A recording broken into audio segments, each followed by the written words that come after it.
Hey guys, welcome back to Choices Not Chances, and today we got that part two from retired Marine Gunner Carr, and part one we covered a lot of his early career and kind of leading up to just before the GWOT campaign started off. So we're going to pick up there and then end with some good knowledge for the hitters on the hyperbaric oxygen chamber therapy. He's going to touch that at a little bit of length, and then we'll kind of close out the day. We're glad you're back for part two. If you haven't seen part one, stop this now. Go back, start part one over. Watch it from the beginning so you have a little foundation, a little understanding of, who Mike is and what he's bringing to the table during this GWOT time, and then come back and you see you for part two. So, Mike, thanks for coming back out. Thanks for having me. We'll just start right here and kind of get back after it. I know we talked offline a little bit today before you even got here about where we stopped, and you had some really interesting. I say interesting because most of the guys that have come on, it's like same lane, and then when I have some of the older guys come on, guys before me, it's a lot of things that I either haven't heard or haven't heard a lot of, like with your Somalia, and some other stuff that you've done. And different billets that you've held. So I'd love to get in that. Again, thanks for making the time to come back out. Oh, you're welcome. Outstanding. So let's get back into that. Just before 9/11 is where I think we ended up, is it not? We were still at my time at FAST, so like early 90s. Early 90s. Mid 90s, I guess, really. Yeah, so let's just pick up Fast Company and on and lay that down. Yeah, so I think we talked about Somalia and stuff like that. I think it was after Somalia is when we had our morning formations, and then it had to have been before because it was before we went to the new place. Anyway, we'd have like 30 minutes after chow and before like formation. So I was like, what are we gonna do? And I was like, this is just in my mind. I'm wasting time. So I took my squad in one of the rooms. And I sat down, like, we're going to go over linear danger areas. Yeah. And then we would talk about the concept and then how we as a squad would do it. And by name, like, okay, first fire team, you're always in the lead or whatever. And you're going to I think it was my third fire team was always in the lead. You're going to do this. This is, you and you are going to do this, specifically. And in 30 minutes, we'd knock it out, have a SOP for our squad, and they'd learn something. Yeah, and then the next day we would do something. Then the next day we do something. By the end of the week, they're like, holy crap. This is stuff from the fleet, not necessarily fast company room clearance specific. And then little by little, we just fast forward, and then another week, then other guys from other squads were like, hey, can we sit in there too? I was like, the more the merrier. Just know that this is our SOP, not force the other squad leaders to like step it up like, hey, Sergeant so-and-so, we're going to do something like Sergeant Carr squad. And then he's like, they're all like, this is my game time or something. Slow down, man. You're making me look bad. Pretty much. That shit used to fuel my fire. And that's what it did to me. I was like, oh, cool. And then after a little while, I was like, okay, Corporal so-and-so, this is the class you're going to teach next week. But you're going to teach me this on Friday before we go home. So I know you're ready for next week. And I give you any tweaks you have the weekend to, spend a little time on it. And then little by little, everybody had other guys doing it, other guys that weren't team leaders, and just get them up in front of the squad and practice. And then when they left, they're all like, holy cow. Yeah. They were getting to the fleet, and the guys had 4 ribbons. Mid-90s, 4 ribbons, Armed Forces Expeditionary being one, and the Combat Action being another. They're like, look at this dude. And then they're like, hey, can you teach us something? And he's like, oh, I'm going to go back to this class that, Sergeant Carr made me teach. And then kind of fast forward, and it kind of progressed, trickles out from there. Yeah, that's dope. Dope stacking training. Yeah, it's always good to do that too. I found a lot of times the same thing. Like once one element within the element would start to do something, it's almost contagious, right? Because if you're the squad leader not doing that, well, you look terrible, and you are terrible, right? Like if everybody else is getting better and your squad isn't, and so. I always like that. It's like forcing training just by doing it. You don't even have to say anything, really. Yeah, it's good. It's funny you say not saying anything. So before we went to Mogadishu, our platoon commander was like, we're going to do this thing out on we're at MB-20. It was the Marine Barracks and the parade field. I don't think we talked about this last time where we did fire team rushes. We can talk about it again. I don't know. So, and it leads into another thing. So it was, when he first said this, I was like, in my mind, like, this is the dumbest thing in the world, you know. And I was like, all right, but we're going to do it. So, you know, it was like late December, early January. It's cold as shit out. And we're out there and we're doing fire team rushes without saying a word. Yeah. You know, so I was like, you know, first fire team rush, second fire team, you know, and leapfrog us there. And it got the team leaders used to like looking at their guys and looking back at me, looking at their guys and looking back at me. Yep. Fast forward to our workup, and we were practicing passing. Like I went to the limit of my advance of my squad, and another squad's going to come through and continue the attack in these buildings. And it was live fire up at I think it was Pickett. Okay. And there was like an L-shaped building, and then a separate second building over here, and they had some stairs. And we were going to take the first two rooms, and then they're going to pass through, and I was going to have the squad leader up. And in the middle of it, there was like a flower bed that was like railroad rails size, you know, stacked up like 3 or 4 high, square, full of dirt. So I'm in there, and he comes up, and we're talking. And then out of the corner of my eye, I see wood splinter up. I was like, I see it getting closer, and I was like, oh. I'm bumping him to move over because it's coming around. I look back, and one of the team leaders was used to shooting 1 or 2 rounds and then like look around, looked at me, and he saw the look on my face. He's like, something's wrong. Looked up and he smacked the dude in the back of the head. He's like, aim higher, man, aim higher. Because there was, you know, pop-ups in the windows that were past us. And once he did that, he's like, oh, shit, that's why I wasn't going down, started engaging. Yeah. But, you know. That's a good pucker moment, huh? Little asshole pucker up.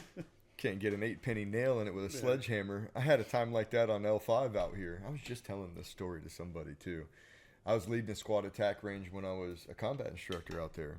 And we're pushing down the field. Well, it's all my buddies, obviously, that are RSO in it. Yeah. And pushing.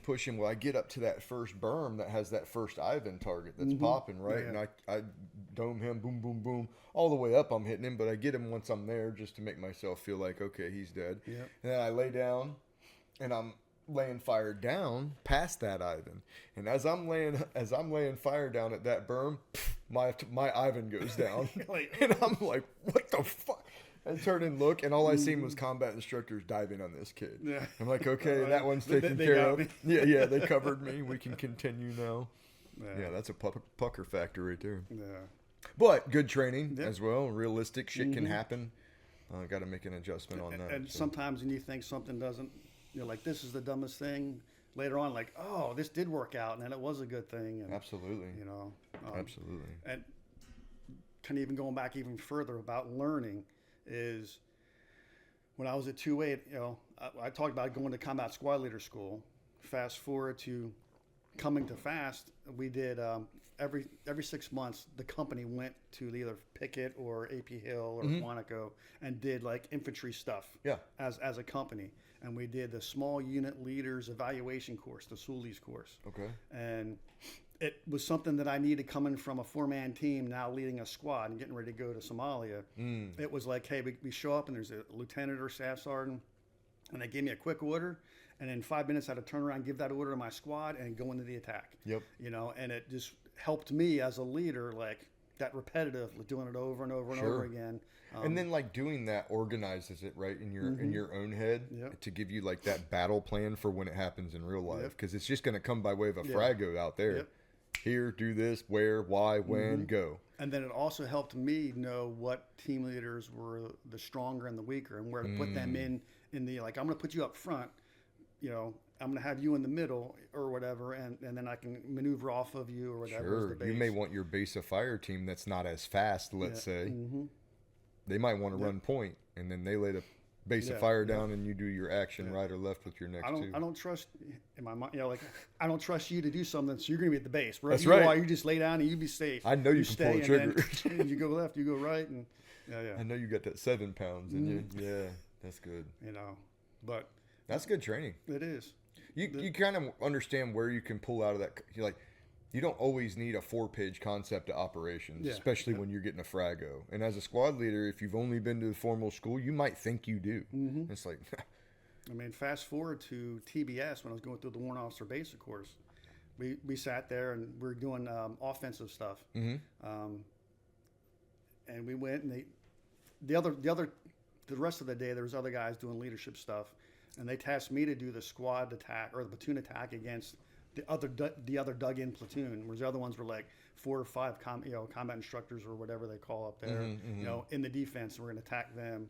And then for me, so I just kind of fell right back on instead of team, it was squad, first squad, second squad, third squad, and just laid it out, and it was like boom, boom, boom, boom. Well, you're already home with all that, huh? Yeah. You're like, no problem. You're going backwards. Yeah. Less responsibility. That's dope. Yeah. Did you like the TBS? It was tough for me in the sense that the night before the first test, my ex asked me for a divorce. Okay, so mentally you're going through some shit at the time, yeah. But it was a blessing because I had to focus on that. Yeah. Now the weekends and the nights were a little crazy. And some weird stuff happened to me. We can talk about it either now or later. It's with like land nav and okay. Want me to hit it now, or you want me to? Let's hit it now, and then we'll talk about the blessing of you being at TBS at the time. So, when you go to like for TBS, the first 2 or 3, so the first land nav you actually go out on, there's like a SPC, staff platoon commander, goes out, and one of them leads like your squad, and they teaches you like, hey, this is how I set my compass up, and We're going to shoot an azimuth from here, and he walks to the next, does the azimuth and the pace count. We're walking to the next one. And then in this area, each box has the grid of where you are on the box. So you know where you are. And then the next one, they're like, all right, Smith, you're going to do this. And then Jones, you're going to do the next one. Sure. And you're walking. So we do a day of us walking around with someone from the TBS staff with you. And then after that, it's all on your, the next 2 or 3 were like by yourself. But again, the grid's on the box. Yeah. So you can't show up to the box and say like, oh, this is mine, and I got it. You can look at your grid, look at their grid. But I was like, how do you not get 100 on this? And so fast forward to our first one. Are you familiar with like the Quantico a little bit. TBS area? Pequeño. So behind IOC that way, going away from base. Okay. Is when I say base, like the TBS Camp Barrett stuff, is where the land nav course is, where there's no grids on the box. So that was our first one. It was like we started at noon. So it was like an afternoon event. I step off. I get my first couple, and like the third one, I'm like doing circles and like, God. Now that I look back, I remember passing it. Either my pace count was off or my plot was off on how far I had to go. So I'm circles. Like I'm running out of time. I'm gonna skip this one. I'm gonna go up this way. And I should come out by the rifle range. I'm going, I'm following, I'm going, and I'm like, man, I should hit this thing. And then I pop out by the FBI Academy. Uh-oh. And I was like, oh, shit. That's not good because I'm following my compass. Yeah. And that's when I look at it like, oh, shit, my compass is broken. So let me put that in my pocket, And then luckily I was by the FBI Academy, which was my next box. So, I go find that one, and I find, I think, another one. Long story short is I passed with a 70. I got a couple boxes that I missed. Without a compass, though. Without a compass. So I went to my SPC, and first I went to the other gunner. I was like, hey, man, check this out. Does my compass look like it's like sticking and not working right? And he looked at it and I was like, yeah, it's definitely sticking and not working right. I was like, okay. So I went to my SPC, who was a infantry guy with 3-7. Okay. And he looks at it and he's like, I was like, sir, I just don't want you to think I'm a soup sandwich and, I can't navigate. I've done all these other schools where I've passed land nav and I'm good. And he's like, yep, no, I was like, I passed, but my compass is broken. He's like, all right. He looks at it and he's like, yep, it's broken. Go get it surveyed tomorrow or whatever. And I was like, roger that, sir. So I was supposed to go home. That was a Friday. I was supposed to go home and be with my kids, and I got there and I was like, I'm exhausted. I just don't, mentally having to fight through the compass and all that stuff. And I was like, man, I called my wife at the time. I was like, hey, I'm not coming home. This is happening. I'm just exhausted. I don't want to drive 5.5 or 6 hours to that, after this. And she's like, all right, guess what? That compass works, and I still have it to this day. No shit. Mm-hmm. Had never had an issue with it after. It was like one of those weird, like, you're not supposed to go home this weekend. And I was like, okay. Taking it for a feeling. Yep. Heck yeah. Now, we were talking before offline about how there was a 3-way switch out. Yep. We could jump back into that. We can, yeah. Yeah. So I was at 2-2 as the gunner, and I'd done MU, I'd done Iraq, and we're getting ready to go to Afghanistan in like late 09, is September, October of 09 is when we're due to fly out. I got a call and like, hey, we're going to do a 3-way switch with you, Paul Sandy, and John Raybert. Okay. Raybert's going to go from ITB to TTECG. You're going to go to ITB, and Sandy, instead of going to a battalion out in 7th Marines, he's going to come to 2-2 and be the gunner. And the guy that was at that battalion was going to go to just had like shoulder surgery. He's going to recover. Got it. You know, because they're going to have like a year downtime for him to recover, so he can just stay there and still do his gunner job. Sure. And heal. So I was like, Roger that, and then ended up going to ITB. I did the whole workup with them, and literally like high five as they got on the plane to go to Afghanistan, and then executed orders to SOI. Did that suck? Did any part of that suck? Yes and no. I mean, I was at that point. I had done, I think, 6 straight years of deploying.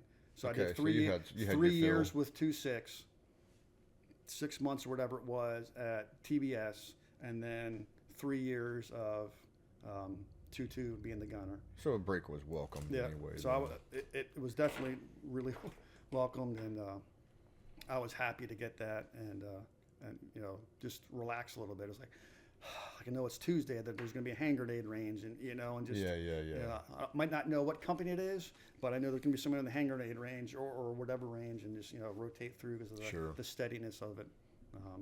But talking about that, I was back and I started hearing that there was casualties from 2-2 at Bethesda. So I put in, you know, the first 2 or 3 times I put leaf chits in to take, you know, a day off. Cool. And I go up there and visit them, and they were happy to see a friendly face. Sure. And after like the 2nd or 3rd time, my battalion commander sees like, "Hey, Gunner, get in here." "Yes, sir." And he's like, Colonel Hobbs, and he's like, "What's this leave chit for?" And I was like, I'm going up to Quantico, or not Quantico, but the Bethesda, to see some guys from my old battalion that are wounded and in there. And he's like, "You are not taking leave. Just go." He threw it, and, you know, tore it up and threw it. And he's like, "That's Marine Corps business. You're just going to go up there and do that. Just let me know that you're going, and we're good." And I was like, "Roger that, sir." Yeah, that's dope. That's dope. And then on one of those trips, I'm walking through, and I hear a voice, and I stop and like, "Er." I was like, "That's the Freak Show." And a guy from when I was at FAST, a young Marine he earned that title as a young guy because he just, you know what I'm saying, because he came from SOI and security force school. Yeah. But then, you know, you just got to train him. You train him, and it turned into a term of endearment that Vice is, you know, a derogatory thing. Sure. You know, so I back up and I looked and I was like, "Yep, Staff Sergeant Carr." I was like, "Oh shoot!" So I kind of like knocked on the door and I go in, and it was his dad and his wife, and he sees my face, and well, I go in there and his foot's like up in traction, all mangled and with pins and he sees me and looks at his wife, who's like an Okinawan lady. He's like, "Get the fuck." And I was like, "Uh-oh, what did I cause?" You know, I was like, just gonna merge into this wall. I was like, quick. "Oh, what did I?" You know, I was like, "What did I?" I was like, and then once she left and closed the door, he turned to his dad and got all teary eyes, like, "Dad, every day that I'm, I do anything, and when I reenlist, I just try to be half the Marine that he was and taught me to be." And that gave me goosebumps. And but it was the first time that I ever tied me training these guys to them, looking at me that way, or just, like, oh, the impact that I had on somebody, just doing what I was, in my mind, what I was taught to do is, train my guys to the best of my ability. If I have a chance to get one more thing, that might be something that keeps them alive. Sure. Now, that is I've talked to a couple of people. I've experienced it myself, and you can probably make only the third or fourth person. I've interviewed hundreds of people, and it doesn't happen often. But when you get that full circle, and then they tell you, "Hey, all I could think about was what you said," or something that you. Yeah. If it's anything, it doesn't matter if it was a funny joke. If it was anything that got them through that, usually it's not a funny joke, but. Yeah, that's like a beat your chest. Okay, I actually got to see it come to labor, come to fruition. Exactly. Yeah, so that's super, super cool that you got to experience that. We had a guy. So when we got back from Iraq, wasn't really a kinetic deployment at all. A lot of driving around, some IED strikes, little indirect fire kind of things, but nothing real bad. This was 08. And I was telling the guys, like, hey, Afghanistan's going to be different. Those guys are going to stick around. They're going to fight. And again, I didn't go. And one of the squad leaders got sent back because he had taken too many concussions. And he's like, he's like, Gunner, I remember in the middle of a firefight, we were waiting for like a gun run to come in. And like your voice popped up on my mind. These guys are going to stay around. They're going to stay and keep in the fight. And he's like, well, damn, Gunner Carr was right. Yeah. They still had stupid ones we ain't kill yet. Yep. Yeah. Well, no, that was Who was he with? Who? At that time? Which one? Who was the guys you were talking about that was going to Afghanistan? 2-2. 2-2. Yeah, okay. yeah. So when I was their gunner, I was like, hey, I'm not taking anything away from what we just did, but we're getting ready to go to Afghanistan. Going to be different. It's a different fight, and it's a different, obviously a different country, but we're not in the city. It's going to be more rural, and it's just a different fight, as well as the enemy's different. They're the one. They're staying around. They're going to fight. They're not going to be like these guys in Iraq who are like, hey, I'm going to plan an ID because you're only giving me, some money, and that's all. Whereas these guys were like more true believers, if you will. Sure. But, that was my experience exactly. Oh, I was in Iraq in 2008 too, so it was kind of geared down to pop shots and IEDs. Yeah. I mean, we went from guys embedded like, hey, this is your cop, to everybody pulling back. So we went to like that level to theater reserve as it was. Yep. I was over in Karabla and the Karabla Sada, Ubaidi area. Oh, so but hell, that's so. Who were you with? 3-6 had just done that Steel Fist and Iron Curtain, and right before the Awakening, I was with 3-2 when I went on that one. Oh, okay, yeah. So like 07, 08 time frame. We relieved 3-2, 2-2 relieved 3-2. Okay, yeah. Okay. And I think when I went in, we ripped out 1-4, 1-4, 2-4, because I learned a lot from their squad leader. Because I was junior. I was a Lance Corporal when I picked that squad up, and then got promoted to Corporal just before we pushed. Yeah. But this guy was just like a squared away. His name was Hardister, I think. Just a squared away, fucking ripped muscle. But we went on a rip patrol, and I learned a lot in like 6 hours from one person. So it was a pretty cool. That was cool for me. And like again, when we talked about like looking at life in reverse, I was not shit as a squad leader on that deployment. That was my figure the fuck out deployment. As a squad leader, I was young, I was green. So I'm thankful that it was that way. Yeah. Because had it been that experience on that next on in 2010, that would have been bad. I had the flip experience with guys from 2-2 when I got there. We did the MEU, and then we went to Iraq. But the guys on the MEU were mad because the previous deployment I was in 2-6, and they had one of their companies come over and help us in the city of Fallujah. Okay. I was guarding an election facility or something, and then they moved on. So I had touch points with them, and they took a lot of casualties. I mean, shortly after that company commander was blown up, and they found like his boot with his dog tag in it. I mean, like that kind of stuff. So they were ready to go back and like get it, and they were wanting it. And I was like, man, you guys need a break. I'm telling you. I was like, we were like sister AOs. I get it, but you guys need a break and just take this experience, being the MEU, and just get out and see stuff you won't ever see. This is the other side of the Marine Corps. Yeah. That you won't, others won't have that. They've done only combat. You know what I'm saying? So you get to go. We go on ship. You get on Liberty, all these different places. And then about halfway through, I had a bunch of guys come up and tell me like, oh my God, sir, I didn't realize I needed this, but this is the break that I needed to like decompress from the last deployment, because I would have gone on this deployment still thinking about the last deployment, probably could have gotten more people killed because I wasn't thinking about the here and now and this patrol that I'm getting ready to go on. Yeah. It's weird how things work out. I guess for some people they don't work out that way. Well, it's easy to say that now for us, but for some people it didn't work out that way. Oh, definitely. Man. If you were to compare Iraq to Afghanistan, like give me your spiel on Iraq and then give me your contrast to Afghanistan. Well, so full disclosure, I was in Afghanistan for like 6 days. Oh, okay. And that was when we relieved 3-2 as the AT battalion.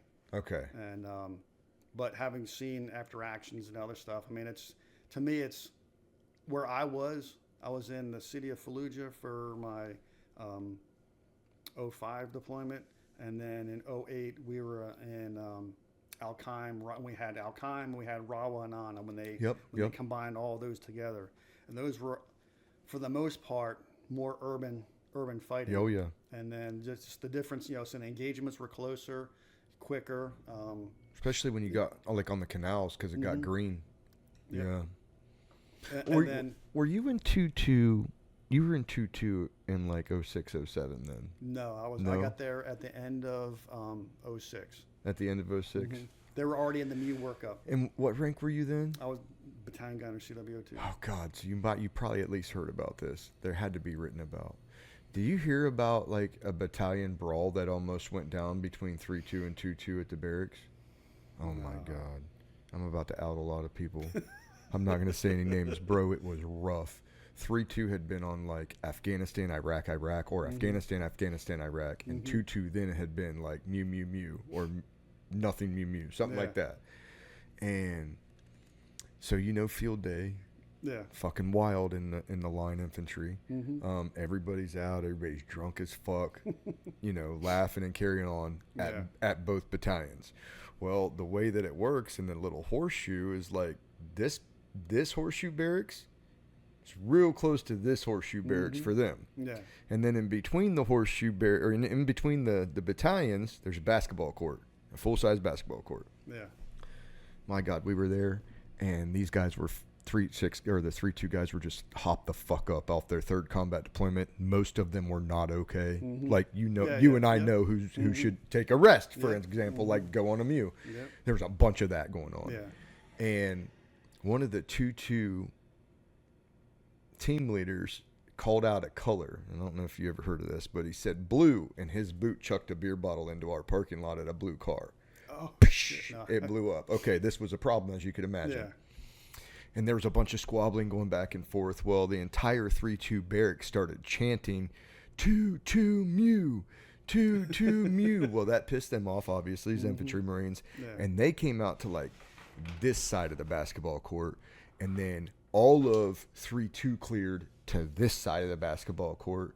And you would, if you walked through that crowd with a watchful eye, you'd find M4s and shotguns and knives and machetes and all kinds of shit on both sides, and it was dangerous. Oh, I believe and it. My buddy was on duty, and he comes out with this little service 9mm. I don't even think he drew it. And he just comes out in between everybody. He's like, please don't do this.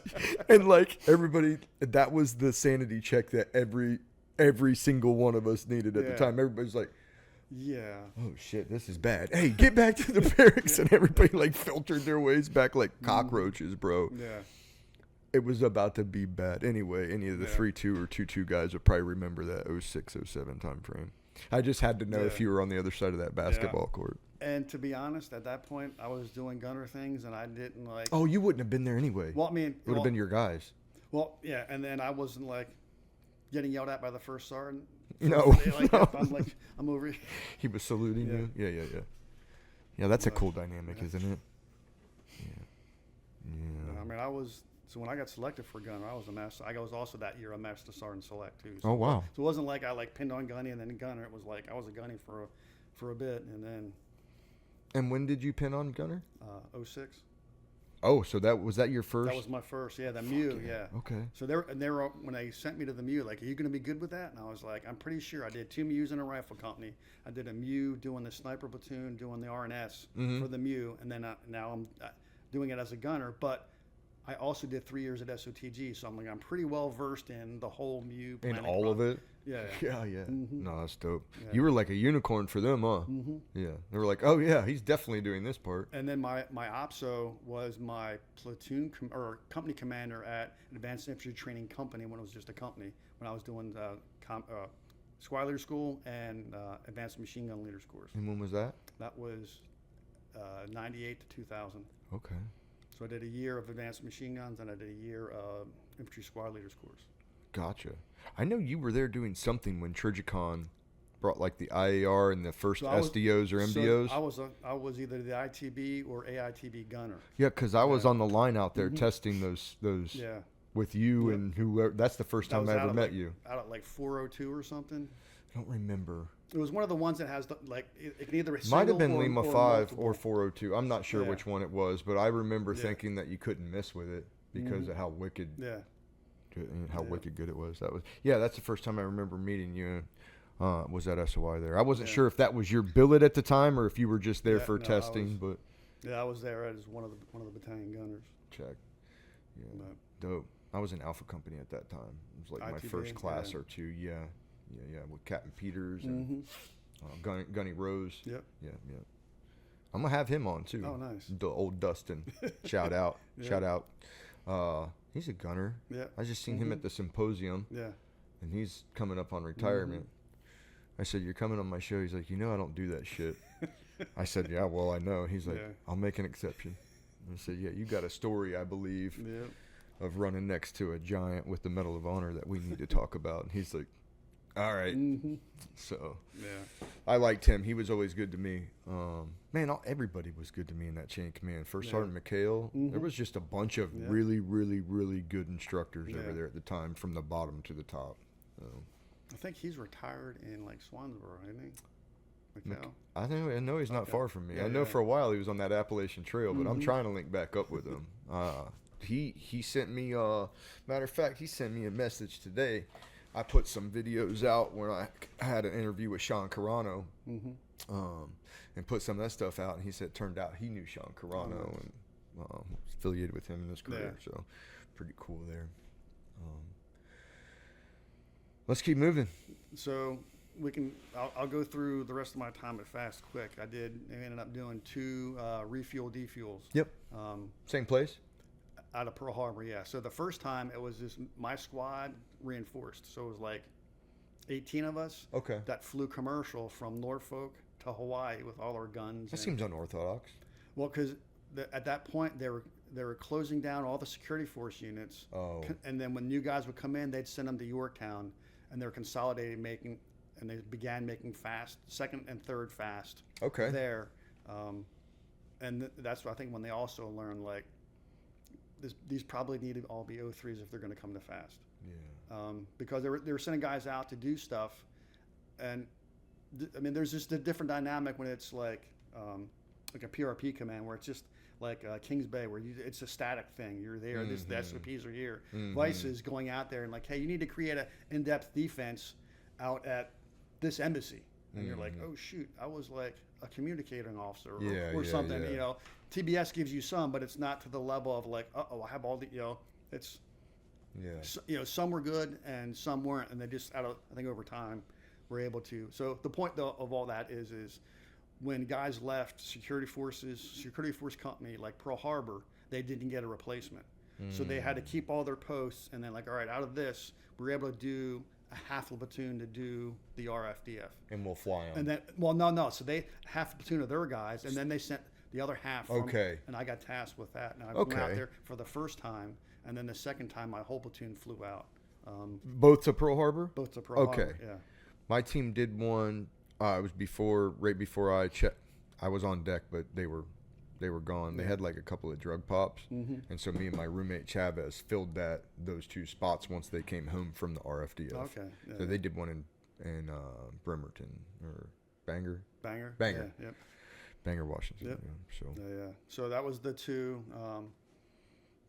Just some good training. I got to go to jump school there. Fuck yeah. At jump school, that's where I met my now ex. She got sent there, and that's how we ended up meeting there. And, okay. And then so I got orders to just things work out. I took the force indoc and just didn't have a good showing. Yeah. And it just it's not the path that I was meant to be on. At the time I was like, what? And the guy's like, dude, you PT circles around me. I don't know what happened. I was like, just a bad day. Bad day. And then fast forward to the intel sergeant that was on that we got pulled from security force to go to Mogadishu with us. Became fast friends. I text him every day still. And he was down at 3-6 as a staff sergeant. He's like, oh, we need good guys in the sniper platoon. We're getting ready to go on a MEU. So he got me. I had orders to 3-6, and then I got pulled into the sniper platoon from that, out of there. So that was. Did you go to school before you deployed? I went to school at 2-8. Oh, Remember, we did 2 MUs, and then I did Okinawa in the sniper platoon. Then Yep. I went to sniper school there. yep. Forgot. My bad. No. It's It blurs. yeah, it does. It blurs Yep. for me. And so he gets me into that platoon, and he was like, "Oh man, this platoon sergeant that's coming in, he's coming from the drill field. We're kind of worried, he's going to be some like, and he's bringing one of his buddies from the drill field there, and he's like, oh, so we got to watch it. We got to be careful on whatever." So I'm at the Camp Elmore, which is up Yep. there at the Security Force Battalion area. And I saw a guy I was in 2-8 stay with, and I was like, "Oh man, what's going on?" He's like, "Oh, I'm just getting done with the drill field and da da da." So I'm going down to 2nd Marine Division. I know the platoon sergeant. He's pulling me into the sniper platoon. And I was like, "Really? Does it happen to be 3-6?" And he's like, "Yeah." I was like, "That's where I'm going." I was like, and I was See like, you soon.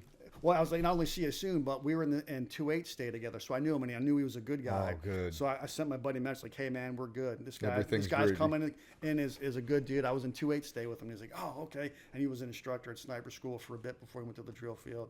That's awesome. And then so a little while later, I leave there and check into 3-6. I get there and they give me this one guy's team, and miraculously he had orders to fast company. And a couple weeks later, he leaves and checks in the fast company, goes to my old platoon, gets my old squad. No shit. So it was like we literally did like a 1-for-1 swap. Just swapped it over. Nice. Yeah. Nice. And then so we were on. We hadn't started, I think, the workup for the MU yet, but we were like, we're getting ready to lock onto the MU. Yeah. And the recon platoon didn't want to be the maritime special purpose force reconnaissance and surveillance element. Is there like a reason why they wouldn't? They didn't. Well, yeah, so they wanted to focus more on amphibious reconnaissance. And the guy that was one of the team leaders ended up picking up staff sergeant on that deployment along with me. Uh-huh. We spent 5 years together in 2-8. So hell. he was a infantry guy for 3 deployments.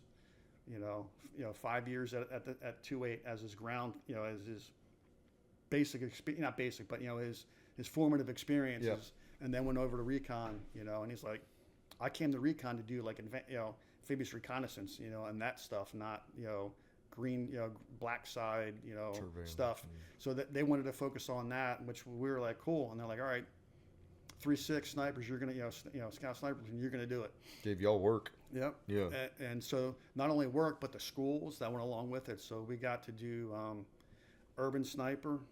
We got to do a reconnaissance and surveillance course. Okay. And then all the encompassing training that goes along with that. And then so I had a choice because I was a sergeant, and we had a slot for advanced scout sniper advanced course. And I was like, and it overlapped a little bit the urban sniper course. Okay. So I was like, if it's okay, I'm gonna go to the advanced course, And we had 16 school trained snipers on our platoon, which was pretty stacked. I was gonna say that's stout. Yeah. That also included the platoon sergeant, but still. So we had a lot. So because of that, we were able to say so my 4-man team, 3 of us were school trained guys. So the ATL and the scout, if you will, or the point man, whatever you want to, Sure. Both of them were 85-41s, and so they were able to go to the urban sniper and do that, while I was able to go and do the advanced course. When I came back, I ended up doing the last 2 weeks of urban. Wasn't like a student, but I was out there with them, and like when they do a drill, like, hey, we're gonna do the drill for this other guy, and hey, Carr, you can shoot too. Yeah. You know what I'm saying? So Yeah, I yeah. did the 2nd and 3rd week with them. I didn't get a certificate, but I was out there as like. I'd say as I that look at, other like, support certificate me. weighed more Well, anyway. And that's and having been on the other side of SOT, and at SOTG, what that course qualifies you to do is, not only teaches you those techniques and stuff, but we learned that at the advanced course, but it qualifies you to shoot in downtown wherever you go to do TrueX. Yeah. So you have to do that you have to do that qual course within so many days. Same thing with the force platoon when they do their CQB stuff. They have to do the qual within so many days to qualify them to allow to go shoot out in town. Either doing room clearing, or for us, we were shooting into these big bullet traps. Okay, yeah. 7.62 bullet traps. It's things pretty huge. We're shooting at 3D targets. So that's what Urban Sniper prepares you for and qualifies you for, is to do that. Yeah. Teach you the techniques, which again I learned at the advanced course. So I learned the same stuff. I just wasn't qualified to do during Truex doing any shooting. Gotcha. And I was like, I'm okay with that. Yeah. You know, Yeah. I was just bringing something else. By me going out doing that, I met Chris Wade, who I became a gunner with years later. You know, and some other guys in the community that were out and learned different things that I was able to bring back to the platoon. Yeah. Versus just focusing on that portion. Yeah. No, I think that's great. That's great. And the advanced course. What did you think of that? What did you think about it? It was different. They had a new guy that just came in and took over, and he wanted to let the old POI go and see what it is before he, you know, changes anything. So I enjoyed it. It was a lot of, you know, now you're doing stuff as a two-man team. Okay. Whereas before it's you're an individual. You know? Yeah. You know, me and you could be partners, and if you don't qual, you get dropped. I don't. Okay. You know what I'm saying? Whereas this is tied as a pair. You weren't going to actually get dropped, but you were graded as a pair. Gotcha. And it started doing stuff. Is like it that. always the same guy on the glass and gun, or did it alternate?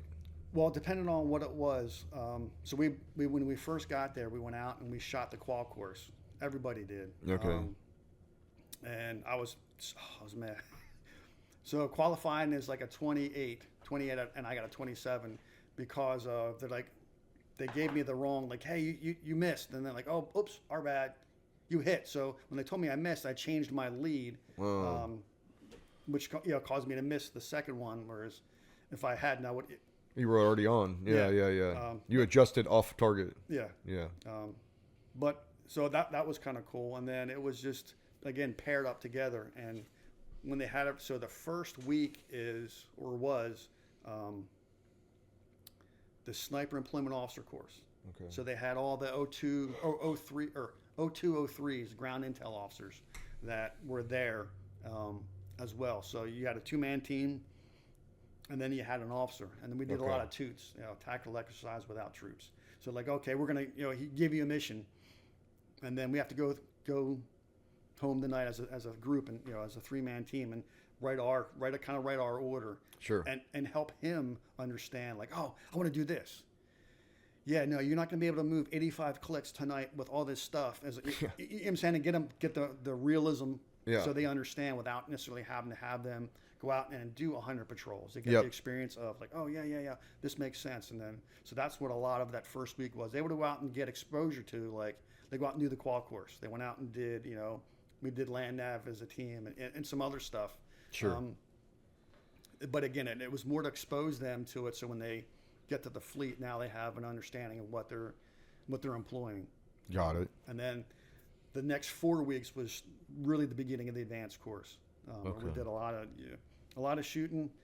Again, as teams, I got really confident, way more than I was before with the Starlight scope. Sure. We would take that sucker off, put it back on, and then have to go qual unknown distance out at night, and then we'd pass it off to the, I'd shoot it and then you'd shoot it. Yeah. So we both had to know each other's stuff. We did the same thing with like the 40. Like, for one of our events, we went out. Again, two-man team. We had to leave the schoolhouse and patrol down to one of these ranges. When we got there was a truck, and got in the back of the truck. And because we're going out as a team, I was like, hey, you can carry a guy named Corporal May. He was from like 3-4. Literally had just graduated the basic course, like the last class. So we went from the basic course to the advanced course. He was somewhat unhappy with me and the two teams we were assigned with. So there was 9 teams overall, and they'd always split us up. Team 7, 8, and 9 was always against teams 1 through 6. Always? It was just easier for them. Like, all right, hey, here we go. When First 6, last 6. Yep. First 6, last 3. Last 3. So some of the stuff we would do was like, okay, you're going to go sit in the defense along this little small Ford house or Ford hut mount facility, and stand by to aggress the rest of the class coming on. You know what I'm saying? It was like live force on force. Sure. You know, so that when I say they did that, sometimes they would do that, or like, hey, we're gonna stalk you. 3 teams are gonna go this way. The other teams are gonna come this way down a power line stalk, and this is your engagement area. So you know you can go so far, but then like, oh shoot, I'm under glass because I can see them, you know, or them coming or whatever. And that's when they did force on force like that. Oh, that's yeah. kind of how they split. That's us up. cool. But Team 7 was the 2 instructors that they sent from Camp Pendleton. Team 8 was the 2 instructors they sent from Lejeune. So there's a lot of this experience. And then this dude that just graduated the basic course was like, hey, let's try this. And we're like, this doesn't work. And this, I mean, we wouldn't say like, and hey, here's why. And this is why. But he's like, you guys just don't like me. I'm like, no, that's not it. It was just, we've seen it and done it. Now we're telling you why. Yeah. So you learn it and you can take that back. But because of that, I was like, hey, you can carry the 40 and I'll carry the rifle. So we went out and did an unknown course on the back of this 7-ton or 5-ton or whatever it was. And then once he shot, then I had to get behind his rifle and shoot the same exact course. You know, so I had to know my dope off of his zero, you know. And then we would do other stuff with, like, hey, we're gonna shoot my M16, and then he has to shoot my M16, you know, for points as well. So that's how they kind of like flip flopped, and it just depended on who was carrying the rifle, if you will. Okay. That's cool. Yeah. I'll put some competition to it, put a little fun to it. So we did one of the ones we did. We patrolled out. We did that one range. It was miserably cold and windy, and they had this little small, I don't know, probably the size of like your refrigerator, you know, a little bit bigger than your refrigerator, a little small, like one-person sentry hut. We're all like huddled in this thing, like, oh my God, this is freezing. and then, so you went, you checked in, you shot that range, and then you came over here and you waited, and then there was a range over here that had a high berm, and then, you know, then the range. So they came, you get to the bottom, you load your weapons, and they give you a brief, like engage the targets as you see them, and as you would engage them for, you know, the most dangerous or closest threat or whatever, all the way out to like, oh, I can, you know, I'm not going to engage a guy at 1,000 when there's a guy like 25 feet in front of me. Right. You know, so we get up, you know, it's not get up, set up, you know, and admin, it's all tactical. So you can go up, you set in, and as we're sitting in looking, I look down and I'm like, oh shoot, pull my pistol, like bang, bang, bang, you know, and engage like the targets that were literally at the bottom of the berm. Yeah. You know, like, hey, it's one of those like, man, if that was a snake, it would have bit me. Yeah. It's one of those like, hey, make sure you clear your stuff before you start looking and focusing long range. Did they have guys that shot right past, like looked right past those guys? Mm-hmm. Yeah. So then they had teams 7, 8, and 9 do that first, and then they loaded us up and then took us off to that little small 4 or 5 facility. Yeah. Mount, you know, structure mount facility, and had us set in. I was like, all right, me and this guy, we're going to be the sniper control center, and then we had the other 2 teams out, and they were going to do a counterclock or a clockwise patrol around, looking for the other teams. And then we're sitting there like, oh, it's miserable cold. And then they're like, index. We're like, what's going on? You know, they pulled us out and they pulled us back to this one of the bigger mount facilities, maintenance bay, and put us all in there.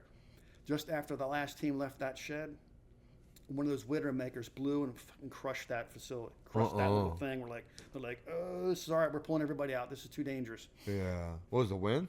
Yep. Yeah. Because it had been raining, and which made the roots, you know, soft, and then and then the wind blows, and here she comes. Mm-hmm. Damn. Yeah. Damn. So that was that. And we get a lot of cool stuff. We did some stuff in the mount facility and doing live fire shots throughout, and then practicing simultaneous shots. Like, hey, we're here, I can see this target, and then like, all right, you're going to be as teams, as like the half a platoon or whatever, you're gonna and they like function out like, hey, team 1, you're going to engage this target.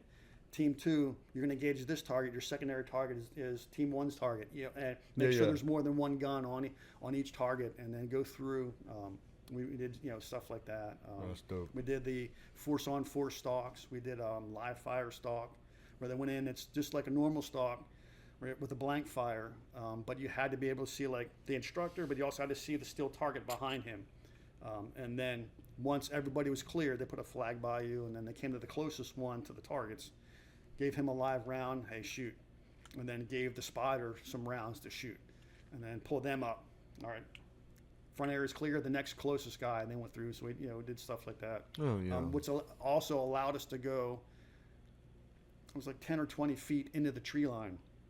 Whereas before, usually it was like the grassland, stalk land or whatever. Like, oh, let's get out there and, and see. Yeah. And some guy was like, oh, I can see you, but I really can't hit that. Yeah.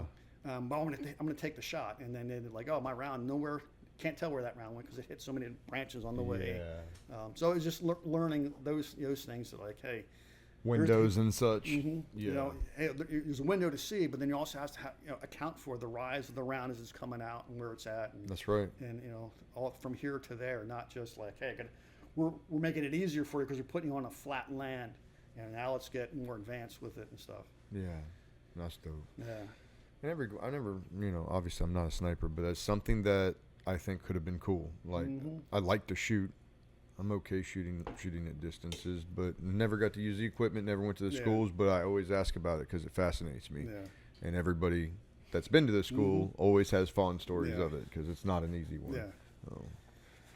So when I got back from that, they were already in the urban sniper. So again, I went out to the second and third week. Second week was at Stone Bay. The third week was out at, or it might have just been the third week. I was definitely out at, it was the second week. So I did the second week and then did more stuff out with the third week when we're out of Piney Island, which is off the coast. BT-11. Nope. It's off the coast of, like Cherry Point. Okay. And they drop bombs there to do like live ordnance drops and stuff. But we were there doing remote control cars with a 3D on it. So it's now practicing moving targets at a 3D target that's moving at different speeds, different angles and stuff like that. And then we also shot from aircraft. From aircraft, like choppers, or? Yep. Oh, sweet. Yeah. So we started out with what was like a hover out of like a Huey, and then on like the bowling pins, and then we started like a slow forward movement to shoot that stuff, and then we also shot out of the side of, I think it was a 46. Okay. Oh wow. Out of the side of the 46 at barrels that were in, like the 55, gallon drum barrels, and I guess we got a fairly good compliment. We're like, by the staff that puts the stuff out there, like, that was awesome. You guys are awesome. We're like, okay. It's like, this is the first time we never had any debris that was left. You killed it all. You killed it all. And if there was a little piece that was like floating, we'd shoot there and shoot it enough that where it sank. And so it was pretty good. Some good stuff. And that was all cleared out the police call for them. Well, yeah, yep. Well, we wouldn't have done that, but that would have been them in the boats to go out there and do that. But still, we did that, and that specific part was to cover the force platoon as they're doing like a VBSS. Okay. So we'd be off the side, clear to engage in front of them, and what that was practicing for. Like that oil tanker in Venezuela today or yesterday. Yeah. That'd be cool. Did you see I seen a meme where it was like has like President Trump and it says U.S. Coast Guard, and then it has like what's the Greta the pistol girl? Yeah. Or the clean energy girl. Yeah, yeah. Thornburg. Yeah, yep. And she's back there in the background and has like a jump and dive bubbles like force like. We should be doing this. Yes, that is awesome. Oh man. Well, let's push forward from that. I know that we got a little bit still to get through here. But so real quick, the RNS course was awesome because it taught us about the really urban hides in depth. The whole mission planning, and that was just amazing because we were just there learning and executing. We didn't have to set the training up and like half in, half out. We did a medium range comm exercise. We drove from Stone Bay to Cherry Point, where we did SATCOM, which was easier, and then we also did 104s, HF radios, comm shots back. Okay. And then we did another, as part of the course, we went down to Charleston, South Carolina, to the old naval base. I don't know. There's a old Navy base that another government agency I think owns it now. And we were there practicing, going in, setting in our hides, observing a target, reporting all our different reports. And when we first got down there, we didn't really have maps of where exactly we were back to Stone Bay. So we had to kind of guess, really for our HF comms. And I was, knock on wood, I was like, yes, my team was the only one to get comm with HF. Like just before we were getting ready to shut down, we were like sloping V's, like changing the angle, changing stuff. And finally at like 6 in the morning, we worked all night trying to hold get it comms. right there. you know, and we finally got a hold of them, you know, from, you know, HF from Charleston up to Stone Bay. Oh yeah. And then we ended up our Truex was in Jacksonville, Florida, where we did 3 hits in downtown Jacksonville, Florida, which was kind of cool. You did live fire? Mm-hmm. No shit. So that's what Urban Sniper was qualifying guys. So that you could do Force, that. Yep. And then so Hell yeah. peeking behind the curtain, you know, being on the other side, it was the FBI assigns an agent to each MEF headquarters, and they're the one that kind of goes around to all the towns, like, hey, we're going to go here next, you know, and they get the criteria of what you're looking for, you know, and then they go try to find that, and then get all the, you know, all the legal documents that says we're allowed to go in there and do that and do surveillance on.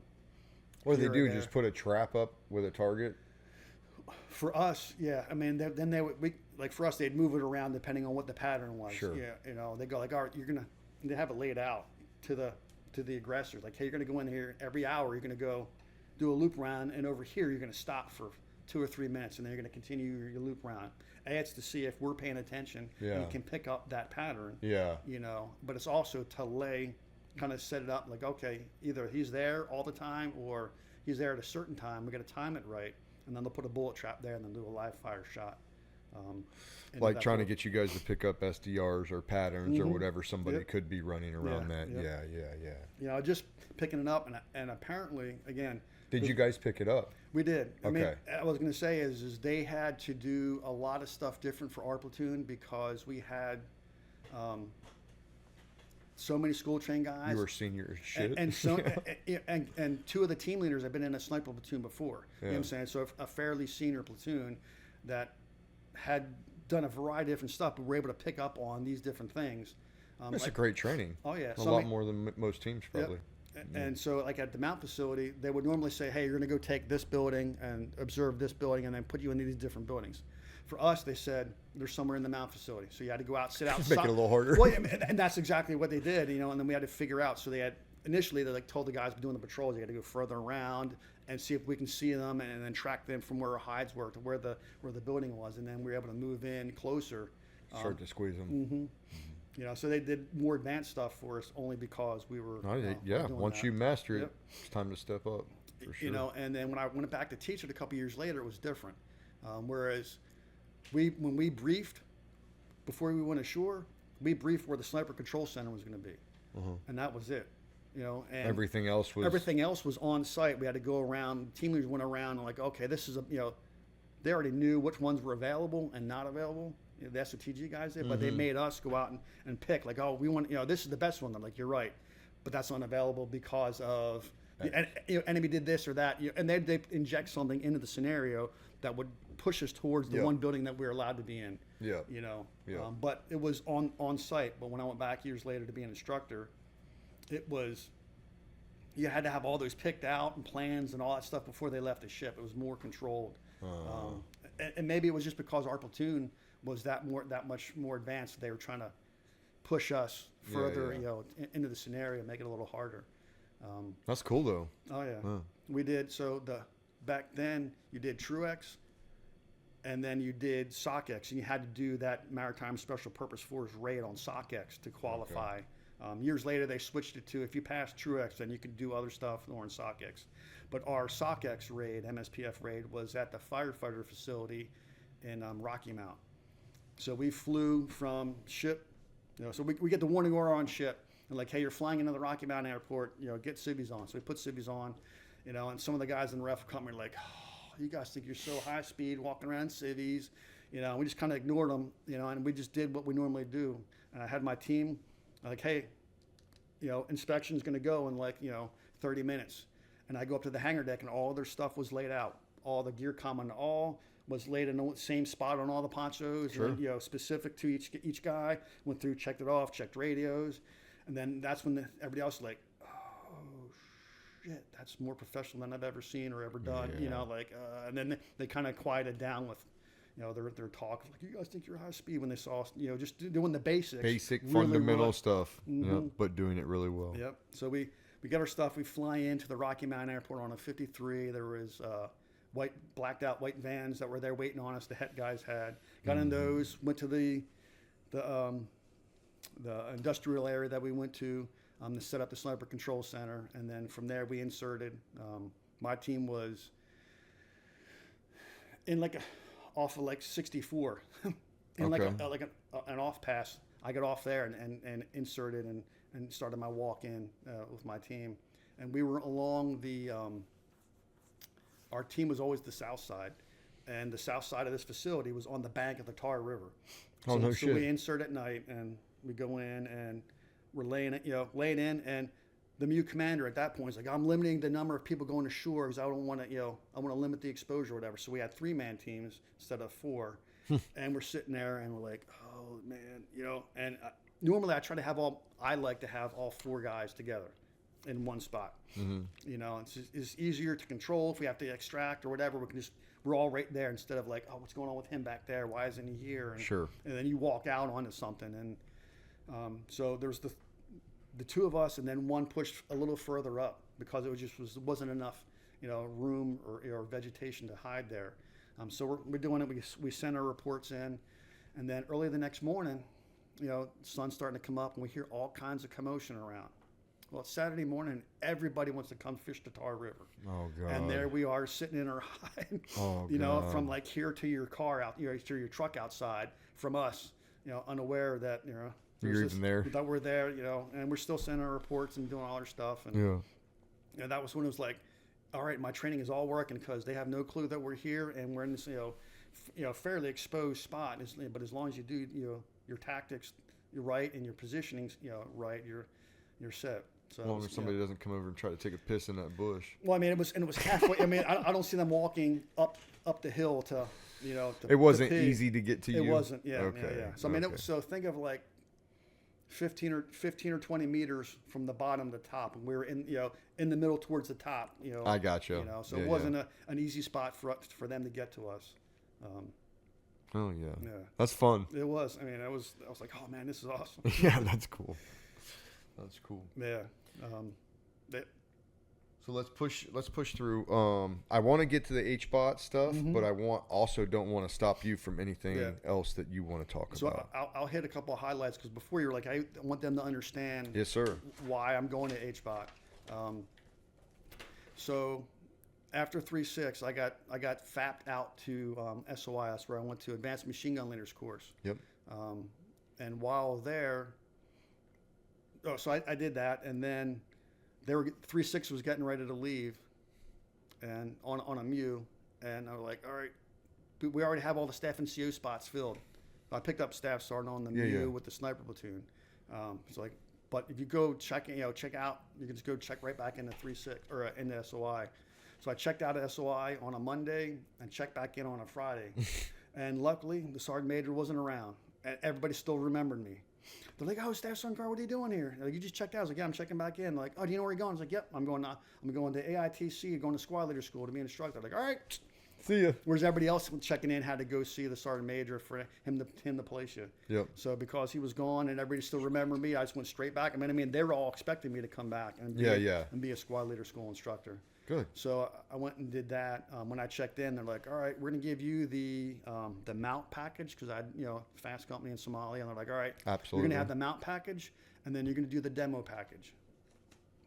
So I did both of those packages great packages as my primary stuff, which got me really comfortable with demo. Hell yeah. And we would go through, and I would teach it like today, but while I'm doing that, 2 of the other instructors would go to the range and like cut trees down. If they're already cut down, use that stuff to make it more realistic versus just some kind of plain charge. And we can set up to make it look like a bridge or something else. Sure. And one of the days coming back and forth from Verona Loop, I saw by that little shack where you come in. I was like, oh, stop, backed up. There was like 8 or 10 railroad rails. Oh yeah. Picked those things up and put them in the back of my truck and took them back. And then every class, we would blow one of those up. And so when you hold the whole POI thing, number of students equals the same, this number of demos. So I couldn't set up, this is the standard thing. Sure. So every class, the night after I did the testing or the class and the testing before we went to the range. That night I'm setting up, deciding who's going to do what, electrical, non-electrical, who's going to do the claymores and all that stuff, because the numbers are different. And I was able to literally assign a name. Smith, you're going to do this and this, and I try to get them to do as much as they could. And in that, so like we would sit there and have, we'll say like 18 or 20 claymores, and instead of sitting there and doing one at a time, I would sit there and all right, you're going to do electrical. Everybody else, you're going to crimp. You're going to get, a 3-piece foot or a 3-foot long piece of det cord, and you're going to crimp a blasting cap on that sucker. Oh, yeah. So now they're cutting they're cutting the det cord. They're also crimping, and then they're going to take their claymore. And we went out there and you'd set yours up electrical. Then I put the end that didn't have the blasting cap in it, and the other side of the claymore, come in there and put it in the side of my claymore. Like daisy chain. And then we daisy chain like 18 claymores together. Oh my God! You blow it at once? Well, you blew it with your electrical. They weren't at once; they were off by split seconds. Oh, really? Well, faster. It sounds one big one, but technically it's a split second off. Yeah, you're putting some fucking BBs downrange with that, boy. And we put targets up, but that was a 36,000 BBs at once. We would set that off sometimes, boom, and then like car alarms at H1 would go off, and they call range control. They call me like, "What'd you just blow up?" All of it. Well, no, I was like, we just set off some claymores, and like, okay, never mind, you're good, and they, but so all of it. But again, it was still under the net explosive weight for that authorized for that range. Sure. That's how I went up and did the math, and like, all right, we're gonna do this. We're gonna do this twice because we can't do all of it in one shot. And we're gonna go through them, but we'd also set targets up for them to see the effectiveness of the claymore mines and stuff. And then we do other things, and then. What did you teach that? What years was this? That was 99 to 2000. Okay, cool. It's like it didn't change because I did that exact same stuff when I went through it. Yeah. We did claymores, and then we did, I don't know if it was pressure. We did other explosives too. Yeah. We made the little made some charges. We did shape charges. We did some field expedient stuff. Yes, field expedient little shape charges. Yep. And then we did. And none of that's probably great for your brain, I'm guessing. Well, so especially if you're an instructor doing it that often. Well, so you're set back off of that. What got me was when every student had to shoot a rocket. Yeah. 100 students, 4 times a year, and there's only 4 instructors. We would sit there and shoot, 20. We'd be next to 25 or 30 rocket shots in a day. I mean, and then I might be standing next to yours, but the other dude's like 15 feet away. You're still close to him. You're getting all of it. Yep. That's what really messed us up. I remember sometimes leaving that range and the world just going like this, and I have to pull off to the side of the road and let the world kind of calm down, and then like, all right, I can drive home. Yeah, a lot of people go through that, and it was just normal, right? Yeah. And now you find out not so normal. Yeah. Yeah. But it's the flip thing. Well, why didn't you say something like, yeah, we're not going to have every instructor at SOI come out here to help us with stand next to one rocket. Yeah. It was.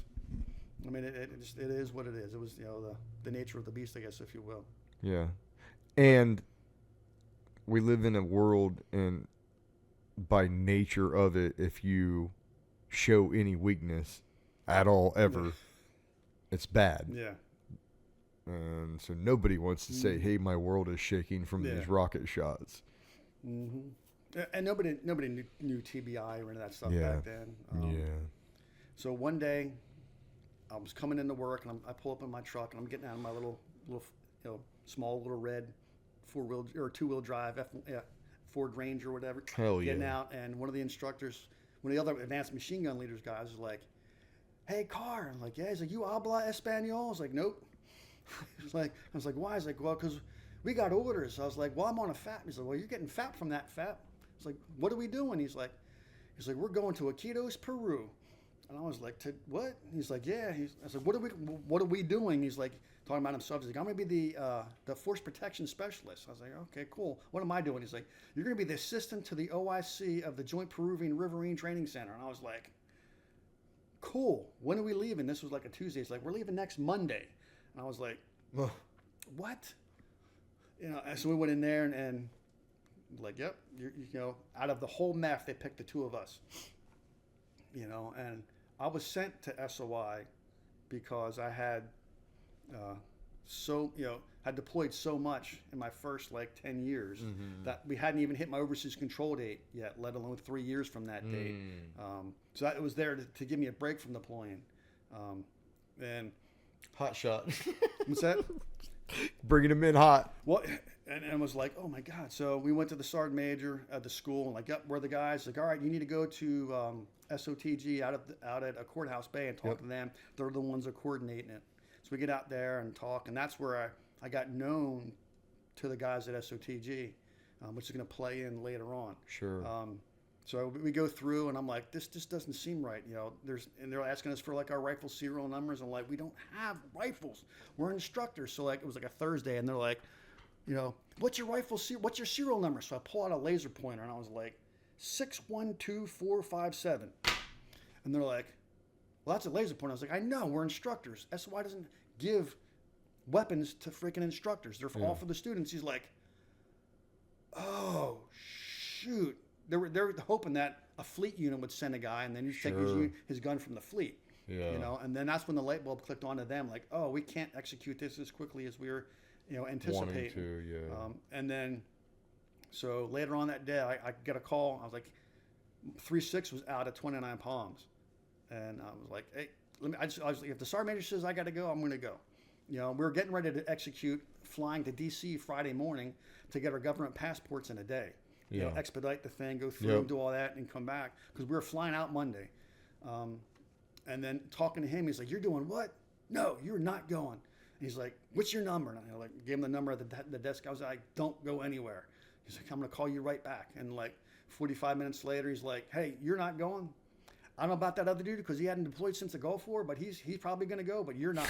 I was like, okay. And literally the staff, the other staffs are, A, he went, but B, he hadn't deployed since the Gulf War. And this was like 90, sometime in 99. I was like, all right, Sucks to be you. Well, so in the end, it somewhat worked out for him. He went on that deployment. It wasn't right away. It was they figured out like, oh, we can't send you right away because we got to get the guns and all this other stuff figured out. So it was like a couple weeks later, but he went, and they gave him like an $8,000 advance to get, because you were living out in town, you couldn't take care of your own shit. Well, because of the force protection of the area, you couldn't wear any U.S. military uniform off base, and you were living out in town, paying for your own food and all that stuff. So they gave him that advance, and he thought that was for his whole time there. So he's like penny pinching and doing some stuff. And then his billet went away, and he ended up working with a small MTT that was like 1 or 2 SEALs, a Green Beret, and somebody else. They're all like boat specialists. And then he went along, and I was like, I teach advanced machine guns when I get back. Like, all right, come on. So he did his stuff, and they were living out in a village, like down the river, like Lord of the Flies. You know what I'm saying? But so the point is he didn't spend all his $8,000. When he got back 6 months later, he fills a travel claim out, and then he comes into work one day and he's like, "Hey, Mike." I was like, "Yeah." He's like, "I got this check in my account, and I don't know if they messed up." I was like, "What's that?" He's like, "I got $26,000 in my account." And I was like, and at the time, my wife was working in dispersing, so I was like, "Oh, let me." She looked at it like, "Yep, looks good." And then it wasn't $8,000 for the whole time, was it? That was his advance. Yeah. And so all that was like, all the rest of it was pay, and he was like, "No, I don't trust him." So he called like base, like Lejeune's, dispersing office, and they was like, "Yep, Delgado, yep, this, yep." Seems right. Yep, it's all right. You were Quitos, Peru for this time. He's like, "Yep, it's all right." Huh? Let me call DFAS. Yep, they're like your name, where you were, the times. He's like, "Yep, it's all right." Then like a couple weeks later, I came in. I was like, "Dude, looks like there's a weight been lifted." I was like, "Yes, I finally used that money. All my debts paid off." I'm gonna call Daniel Defense right next after this. Yeah. But so that got me on the radar of SOTG. And then later that helps out. Well, so I'm still at SOI, and they're looking for people, and I put in an AA form to go there, and like, well, you have to go do an interview over there to see if they want you. Like, okay, so I go over there, and I see the master sergeant that was in charge of the other stuff. He's like, "Oh, you? Oh, you're good. If we were going to send you down to Iquitos by yourself leading this, you're good. You're good. Yeah, you can come over." And then we just talked about stuff, and they're like, "You're going to probably go to the beach, and do that. So then, literally a year, the next June of 2000, I go to SOTG and go to the beach. Fuck yeah. And then so that's where that's where I was. You know, and did the Zodiac coxswain course, the swimmer course, and all the raid courses. That's right. And then did that for a year and a little bit, and then 9/11 happens where I literally at the beach. I'm typing up an order for a scout swimmer class, you know, to give them a mission to go out to do a day swim mission. Yeah. And you know, someone calls like, hey man, because we're in these case bands, you couldn't get barely could get any radio. If you want to listen to radio, you had to go out to the Govy or your car and turn the radio on, because it was just metal case bands. Yeah. And we're, you know, like, hey man, some plane hit the Twin Towers. Like, okay, cool. You know, and then a little while later, like, man, another one hit. You know, and then I don't know, it was fairly quickly because I put it in that order that they're like, this is Al Qaeda, and everybody knew that it was Al Qaeda, and so I put it in that order for them. Like, hey, you're going to go you're doing a scout swimmer mission to bring the boat company in to allow them to do this raid on this Al Qaeda training facility that's right off the water. Built in immediately. Yeah, and I don't remember how we heard that or whatever, but it was fairly understood that that's who did it. Mm-hmm. You know, once it was realized the extent of it. You know what I'm saying? When you hear a plane hit the train, you know, the World Trade Centers, you think of like some small little Cessna, like, oh, got whatever. That's right. And then when like there's a second one, there's on video, and people are watching it hit, like, oh, this is a planned attack. This is different. Yeah. Yep.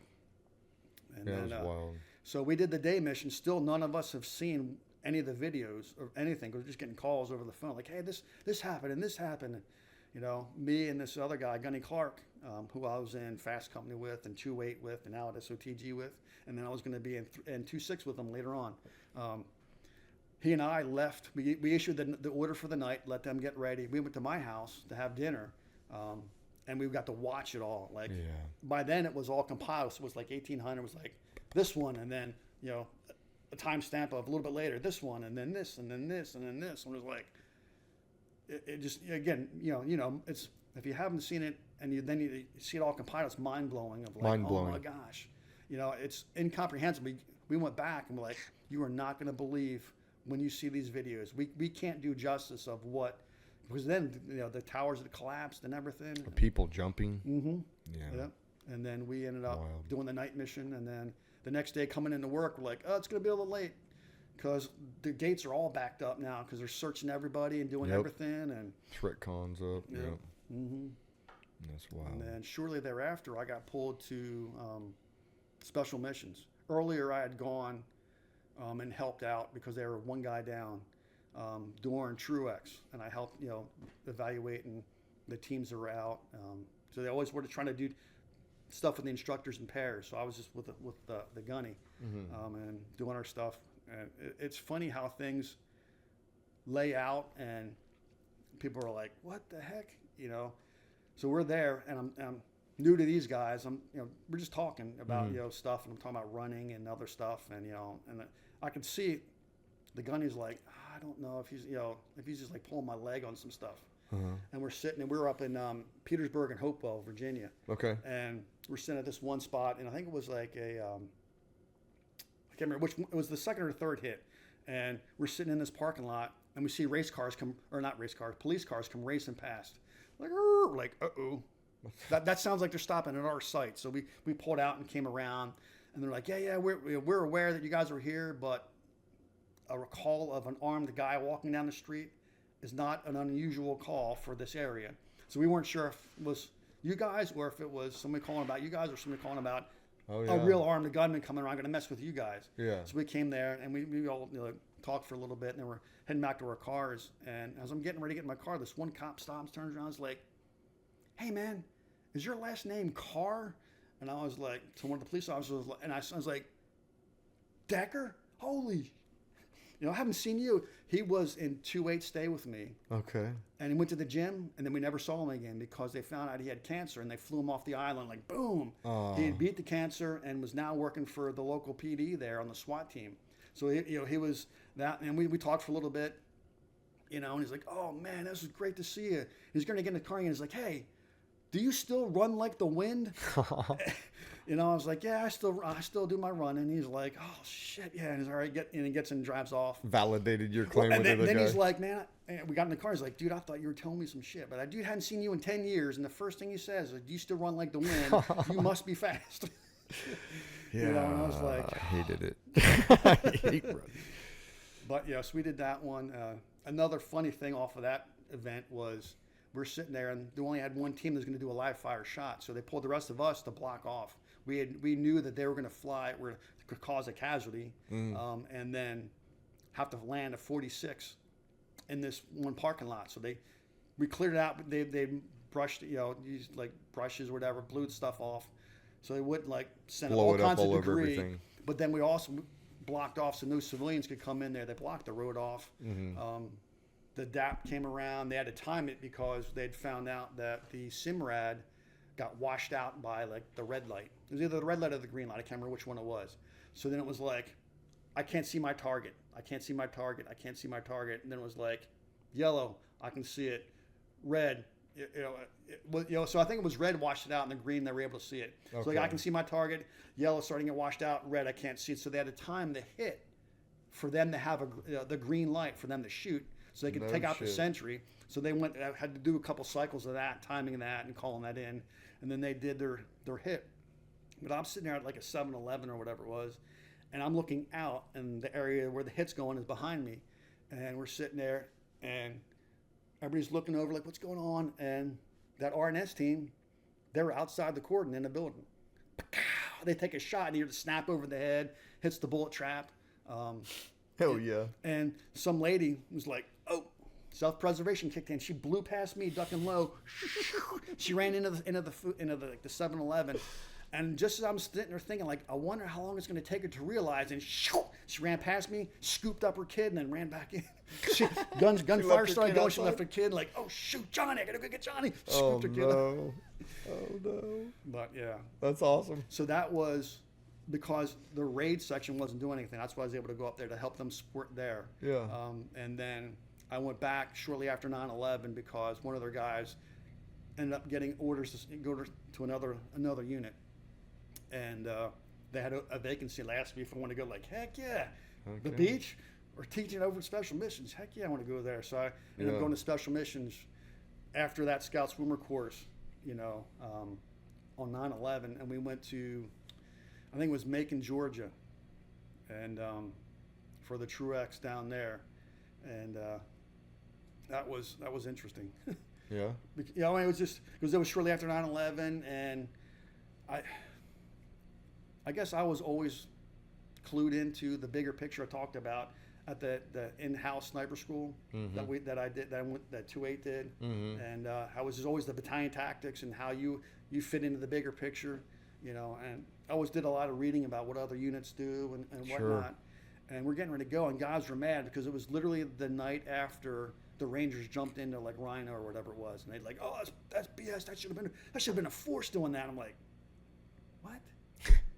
No, that's it shouldn't be. That's not a force mission. But it just clued me into like people get so stovepiped into their thing that like, I should be doing all this other stuff, and like, no, there's other units that are specifically built to do that. Been training for that mission all year long. Well, I mean, yeah, the Rangers have been doing that for years and years, practicing airfield seizures and stuff. Yeah. But that's super dope though. Yeah. And then. So yeah, I did special missions till I picked up Gunny, and then they're like, yeah. In that time, so when I first got there, that billet was an 0369 infantry unit leader. You either had to have a secondary of 0321 recon or 8541 scout sniper, and I fit that. So I was 0369, 8541. So I was able to do that. 3/4 of the way through my time there, 0321 became a primary.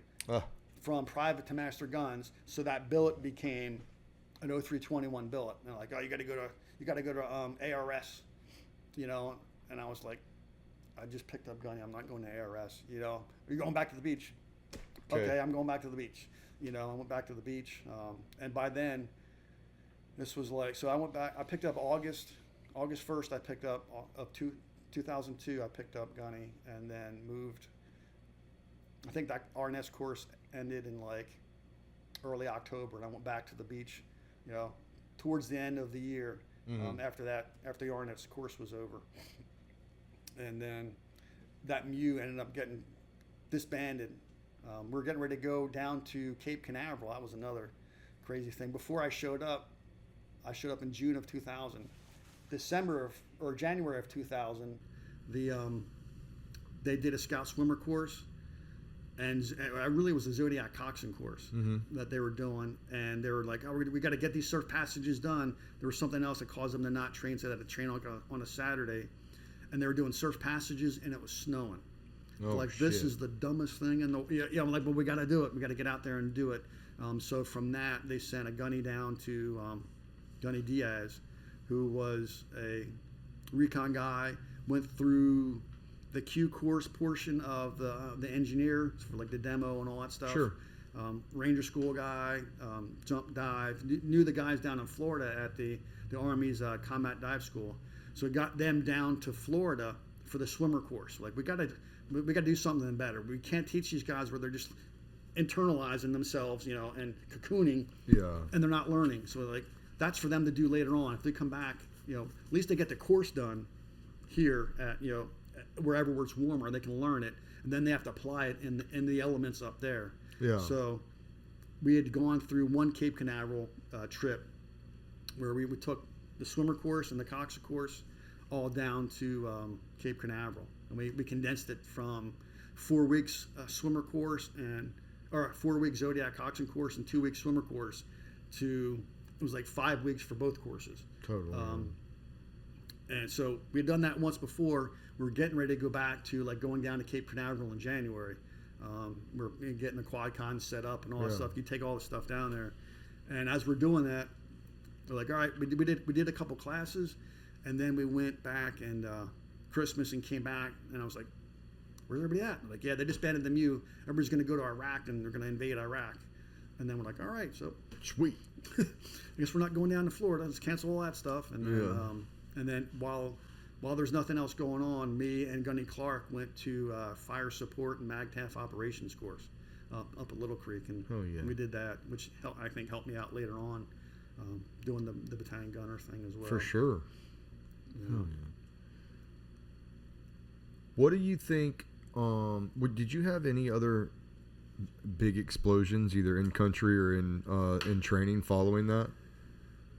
When I was at SOTG doing some of the stuff, we definitely got rocked. Yeah. We were inside. I think I told it the last time. We were inside something about the size of your garage here. Yep. But it was concrete. Yep. And we were at, I think we were down in Florida, or it might have been Macon, Georgia, and it was like at a hotel, a one-story hotel. You can park right in front of your rooms on either side. So there's one lane either way, parking spot, and we were in the boiler room here, and we were shooting a bullet trap that was like right across on the next little hotel complex that was right there. So 30 or 40 yard shot.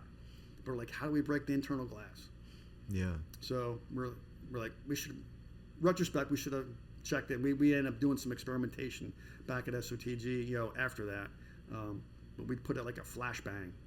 And whenever they were sole force, like, I have control, 5. And we said 5.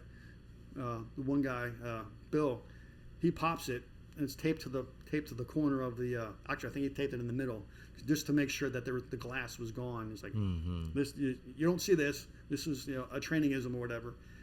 And when it hit, when he said, on the clock it said 3, that thing blew and rocked all of us. Yeah. Came off. When I say came off, the shooter was on it and his gun. It rocked him back, and he came back, bang, and shot on 2. But did he hit? I don't know where that bullet went. Everybody's still smelling powder. Well, we were sitting there, like, our bells were rung. We're like, shit. I mean, even though I had my fingers in my ears, it rocked us all. We're like, oh. One of the other guys was outside, went over with Bill, who was like stumbling, like, oh, went across the street to look in the bullet trap. I have like those, the white charts, or whatever, flip charts, or whatever. We took one of those out and we would put it behind the 3D target. So then if you shoot, if you couldn't see it, you just pull the bullet, pull the the 3D dummy back and see where Be a hole somewhere. where the hole was. Like, Yeah. okay, yep, I see it. We're good. Yep, he hit it, and this area hit it. There were shards of glass in there and all kinds of stuff, and from the glass from the window that we broke. So that was definitely something that rocked my world. I've had a couple flashbangs go off and rock me. Yeah. It feels like it takes the life out of you. Yep. We had gone on to experiment that was way too big, and then like a WGS, it's like a shock tube thing, was the better one. You could sit there and time it better, and it was enough to break the glass, but not like rock everybody in there. I mean, really, all you're trying to do is get the glass out so the bullet can go through. What about 2 shots? Well, not from the same gun. Yeah, no, like no. 1, 2, bang, bang. So they were looking at that, but then they're like, oh, well, we don't know where that bullet's going to go. And, oh, no shit. Yeah.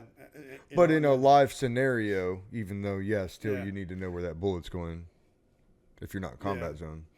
You know, and the theory behind the MSPF is it's more of a precision raid than it is just like a rifle company going in. Just killing everything. Yeah. You know, no, that makes sense. And then by doing the demo portion of it on the glass, you can get a more consistent effect on that, because what happens if my trigger takes a little longer, then our bullets don't hit there at the same time, so I can hit that shock tube, blow that glass. I know it's going to go. You know it's going to be timed right. Yep. Yeah. I got you. Yeah. Fuck yeah. But then there's a breacher's house that we had on Stone Bay. So it was like you're inside this little building and it's like, boom, hit a door. All right, yep, your charge took the door out. All right, reset. Your turn, put your charge on the next door, which is like 2 feet down.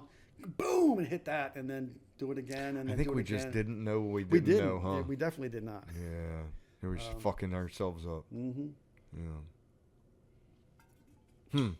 Now, okay, so let me ask you this about explosions. Now, at what point did you get symptoms of brain injury, or did you get symptoms of like, dude, you started to notice something? So for me, it was fast forward and years later. I was I had started at 2.6. I started having off and on bouts of vertigo. Yeah. Okay. You know, and that would like knock me out. So I'd have the vertigo back then, and then when I was at. And you're talking about getting vertigo just standing on the earth. Yeah. Yeah. Where you just feel like your knees are going. Okay. And when I got to SOI, I could tell it. I could tell when it was going to happen, because my left ear always rings, and then if this went quiet, my left ear went quiet, my right ear starts ringing. I knew I had to change something, because I'm getting ready to have a vertigo bout. That was my sign for me internally, how I knew I was getting ready to have a vertigo bout. So I was having vertigo bouts off and on, and then they sent me to the ear, nose, and throat guy. Actually, I think once I got to 6 Marines, they sent me to the ear, nose, and throat guy, specialist at Lejeune Hospital. Yeah. And through that, he'd realized, like, oh shoot, because I would always go in there and he'd look at me and like, you're fine, because if the symptoms weren't there, it didn't display. Right. And then finally, I had a vertigo bout, just tied into the next day. I had a bout today. I was almost recovered tomorrow when I had my appointment with him, and he went there like, oh, I see. Yeah, there's things. He's like, because it wasn't as bad as it was the day before, but it was still something visible for him to do. And he's like, oh, I'm going to send you to do this other thing across the hall. And he set me up for that. And it was think of like a telephone booth that the one side was open and the other 3 walls were black. Mm-hmm. So there's no visual cues for you to see, like, oh, I'm leaning this way or I'm leaning this way. And they put you in this harness and they strap you in, so there's no way of you falling. Mm-hmm. And then you're sitting there and like your senses deprivation, you can't see nothing. And then there's something underneath that bumps it, that causes it to move one way or the other. Checking your balance without having visual cues to know that I'm. And then I go and I fell and I go, she's like, oh, the TBI clinic must have sent you because you're bad. I was like, no. I was like, no, it was Dr. Perez across the way sent me for the ear, nose, and throat. She's like, you need to go to the TBI clinic. Yeah. I was like, okay, how do I do that?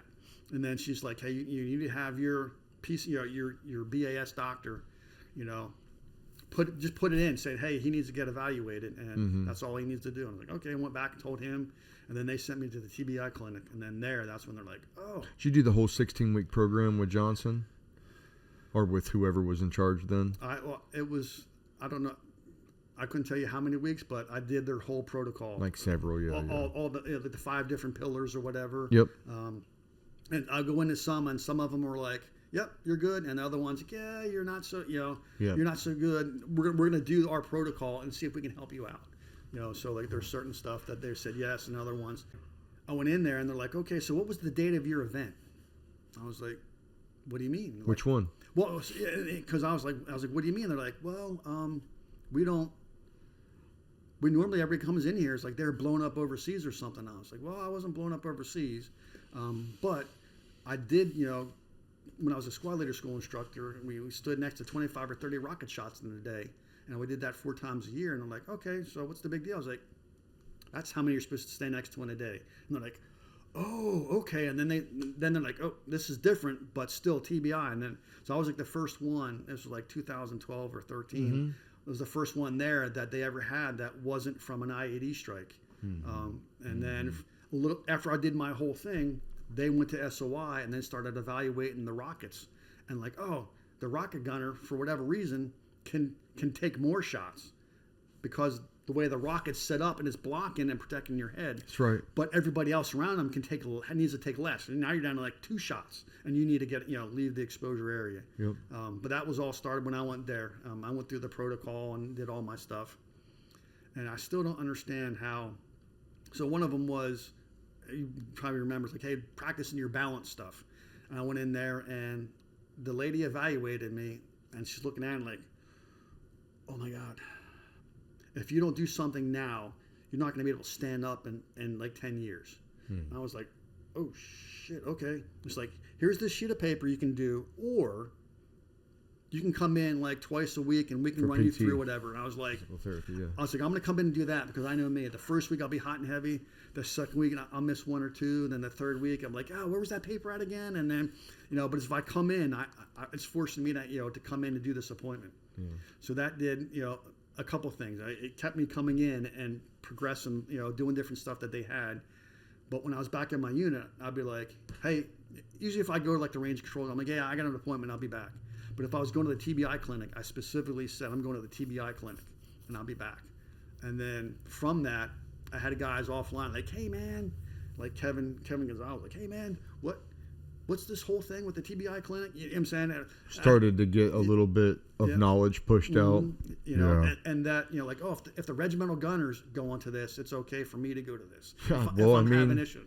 Yeah. It was a stigma for a while right in that time to do anything. Yep. Yeah. So fast forward to my final evaluation. And I go and I do my evaluation for the balance stuff, and the lady's like, well, you do have some improvement here and here, but you're still, it's still not bad for a 35-year-old man. And I was like, cool, but what's it say for a 43-year-old man? Because that's how old I am. And she slides it over. She's like, oh, shit. Not so good. No, she's like, oh, shit, you're fine. Oh, she said it was bad. Oh, yeah. I was like, how do you guys have my medical record? How do you not know my birth date? I just looked younger than 40, 43. And she's like, oh my gosh. That's awesome. So that's how I did the whole thing. Oh, I think it's all PT. PT has helped me deal with stress and stuff. And physical therapy? No. Physical training. Yeah. I know that I did the physical therapy for balance over there on that wonky ass thing you stand on, and they like hook. It's like the half ball that they turn upside down, and you do like squats on that and pull on it. I never did it good. Yeah. I don't know that I would do it good without being blown up, but I definitely didn't. Yeah. It wasn't a favorite thing of mine for sure. Okay, so symptoms. One side to another of the ears ringing, you knew you were going to have a vertigo spell. Did you ever have migraines? I did. Okay. I'm just trying to put this stuff together for other people too, because even though we've come a long way, I know there's still people in there that are dealing with things, and maybe they don't even know what it is. So when when I first became the regimental gunner, shortly thereafter, 8th Marines was overseas, and 2nd Marines was getting ready to go. When I say the regimental headquarters was getting ready to go, so they divested all of the battalions in the division under us. So I had like 10 or 12 battalions. So I was always going to a range. I could go to a range every day and not hit the same unit twice in a month, which was great for me. Yeah. But that took a toll as well after all this other stuff. Yeah. Compiled on. I was going to rocket ranges. I was doing all this other stuff. Go back to like being the gunner at SOI. Demo ranges. I'd go to all of the grenade ranges. You're doing that even after you knew you had issues? No, this was from TV. Oh yeah, this is leading up to. This is leading up to. Okay, so I was at SOI before I went to 6th Marines, so this is all leading up to that. But any of the big booms, I was out there making sure it was all good. That's right. And just doing. And I'm not even sure, man. It takes a lot. Like, I know we know a little bit right now, but I think if you have a big enough explosion or enough explosions that are a certain decibel or that do put out a certain wave, I don't know how many of those you get. Well, and then also for me, remember back, I was going from my sniper position down to the machine gun position in Somalia and hit my head on the aircraft pallet, knocked myself out. I don't remember talking about that. But I'm sure. So I remember just like waking up. I wasn't out long because my sniper partner wasn't like, "Where's Sergeant Cargo? What's going on?" What we had it set up was we had our position built up higher, and then we had 3 machine gun bunkers that had the camionet covering them. Okay. And then it was like an escalation of force. Like, stop fucking around because we're going to roll up. And we'd roll up the camionet to expose the machine gun. Like, hey, step 1 is exposing the machine gun. Step 2 means we're in here manning this machine gun. They'd see that like, oh, let's stop whatever we're doing. That's right. Let's move on. So that's what I was doing. I was going down to man that machine gun or at least roll up the stuff. And I was going and I didn't duck low enough. And we had aircraft pallets, like the as the roof. Aluminum hard pallets. Yeah. Luckily I had my helmet on and I hit that thing and feet out and laid out. And I was out for... Damn. Because I was crouched and I was, wasn't running, but I was, moving at a pace and hit that thing and knocked my feet out and was laid out. And, God. Okay. So I mean that's another. That's another one. That's another one. Absolutely. Man, that's what I started doing when I look back and they told me I had this shit and we had to deal with it. It's like all Marine boxing team, multiple IEDs, then those 82s in Marshall, which I think was a lot of it. It was the bulk of it. A couple of RPG backblasts. And you start adding that together and then come stateside and then you go, well, there was this demo range and there was rockets in SOI and there got knocked out here outside of work, nothing to do with the Marine Corps. And you just start to wonder, like, which one of those was it?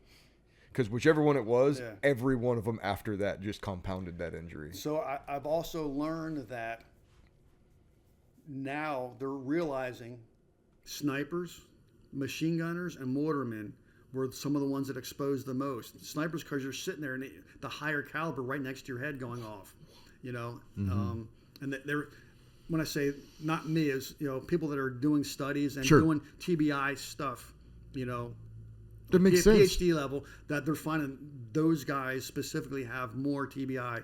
So 2 sniper platoons doing it fast, being around that all the time, all that shooting from those guns started it, I think, and then it just compounded with the squad leader school and the rockets and the demo and all that stuff. And like, who are the kids that come in the Marine Corps? I'm not going to say all of them, but a lot of them are athletes when they're in high school. So then you got to take into account, okay, to this kid, at what point did he start playing contact football? 12? Yeah. So it's just like, it's fascinating to me because I think we are given pretty good bumpers and buffers in our head to be able to protect our brain. Yeah. But I do think there's a limit to that. It's either like a sound limit, a wave shock limit, or a number. Yeah. Like you can have one of these, or you get like 800 of these, but 801 fucks you up. So there's no way to know that, I guess. But listening to other podcasts, so we talk to these guys that are like the tier 1, all the special operations guys are like, oh yeah, man, all the breachers, and it wasn't one thing. It was just the cumulative over time. You have this one, then this next one isn't as, it's the same as this one, but it just adds a little more, and then it's just filling your cup up little by little, versus the one that like, oh, Jones got blown up. He got his bell rung from that one. Mine, it took me, all the sniper shots. Right, but I think that's the thing. I think it could be 500 sniper shots, or it could be one 100-pound IED. Yep, and that's what I was getting at. Is they're realizing that it's these, but it's also all of these other ones. Sure. And I hear them talking like, shit, that's me. Well, and the shitty thing is, you could be a stateside, only ever did training, never went to combat, and you could be fucked up from it. Yep. For the rest of your life. Yeah. And I'm not dissuading anybody. That's the nature of the business. We blow things up and kill people for a living. But I mean, that's what growing up, that's what you wanted to do. I mean, that's what I wanted to do. I'm not feel bad for nothing. Yeah. But I don't get like this. It comes with the business. Some people don't know that. Yeah. It's like, oh, if that comes with the business, maybe they should. Yeah. Maybe they can make a new decision if they had that up front. But yeah, it's not something we're getting away from. But there's other strategies now to see it and to then mitigate it. Yep. Sure. Well, now that we know, we're going to make safety precautions and such. But Yeah. let's get into the HBOT stuff. Sure. And I want to know about it. Because I've never done it, but then I want to know your personal experience, your ties to it, and then what you've seen. If you could give me like a half-hour rundown on it, or better. Yeah. So there's an organization here in North Carolina that's called HBOT, the number 4 Heroes. So HBOT, the number 4 Heroes. I think it's .org is their site, and they pay for veterans with TBI, PTSD to go to this protocol. Extavita is the name of the company. And that's how you.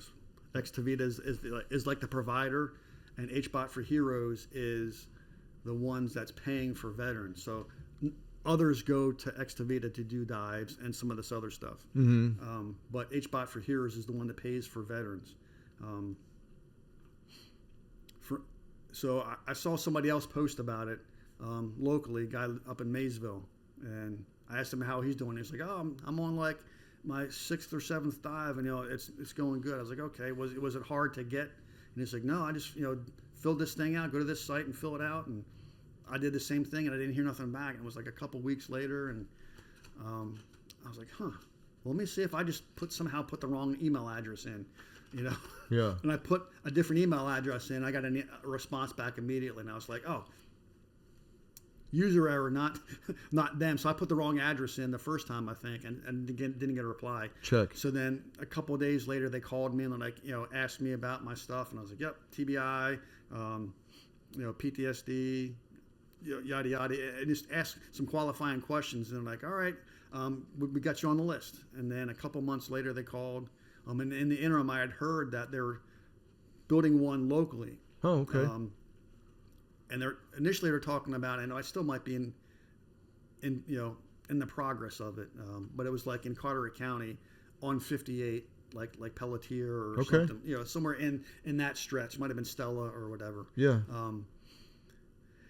So I was like, when's that one going to be open? Because I was just trying to be the good steward of their money. They're paying for this. They're also paying for, like, if you do a dive today and then like 2 dives tomorrow, or 2 today and 1 tomorrow, they'll pay for your hotel. Because you're not. Yeah. Because it's up near Raleigh. Yeah. So I asked them, like, "Oh, we're not sure it's going to be." I was like, "Okay, can you give me a call in like August?" Like, "Yep." So I get a call in August of 2 years ago, or whatever it was, and they're like, "Hey, what are your thoughts?" And I was like, "Have you heard anything else?" But like, to be honest, we don't have any clue when that's going to be open. It's probably going to be another year or more. I was like, "Okay, let me pull the trigger and I'll come up to do these dives with you." Now talk about the process, because for somebody that doesn't know, pretend I don't know anything about it whatsoever. You're talking about a hyperbaric oxygen chamber treatment. Yes. And when you say dive, explain how that goes for somebody in layman terms. Okay, I was going to do that no. That's what my thought was. I was going to do that. It used me as the example as I'm going through. Okay. So me going through the whole process. So they said, "Okay, we'll set you up, and then you need to come up and do." It was like 2 or 3 weeks later. Come up and do a dive. So they want you to do 3 dives. And when I say in a row, and when I say a dive, it means getting in the chamber and going down to pressure and doing the whole protocol. Now that's what I don't know about. Yeah. So I'll hit that here in a second. So they want you to do 3 in a row. So we get like 1 today and 2 tomorrow, or 2 today, 1 tomorrow, and then. Ultimately, they want you to do more in concession. Like if you can do 2 today every day of the week and to get 10 in a week, they'd rather you do that because it's the compounding effect of. I gotcha. Of the healing power of that. Okay. So I went up on like a Tuesday and I set a dive for like 3:00 in the afternoon. I had to show up early. I took a cognitive test, like left click, right click, and all that stuff to test you before, and then they're going to test you afterwards to see how much the diving Improves you. The whole process improved you. So then I go in, and their chamber is, so when, I'm talking about dive chamber. It's not like the emergency one where like the scuba diver comes up and he gets squished in this one little small thing. And it's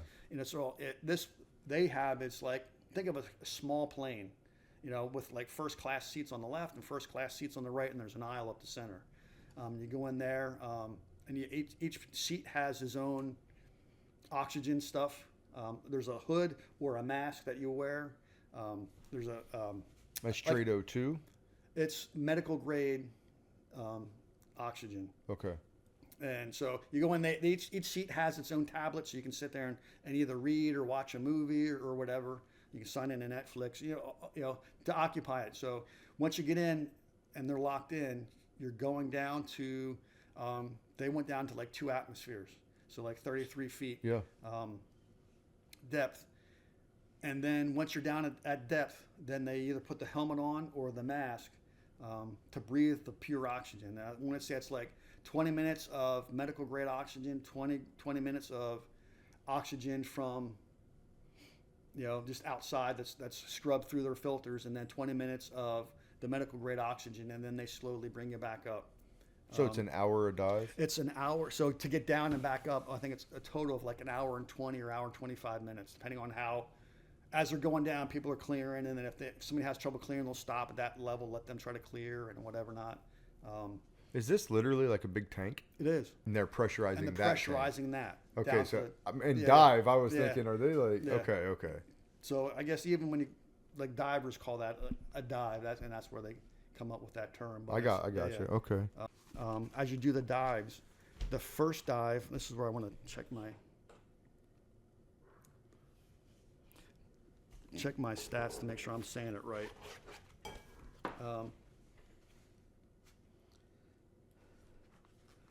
Basically, when you go in, being under pressure and the mixture of the oxygen creates your body and your bones to naturally create more stem cells in your body. So after the first 1-3 dives, your body's producing 200% more stem cells throughout the body. And then by the 20th dive, you're producing 800% more stem cells in your body. So it's going around healing everything.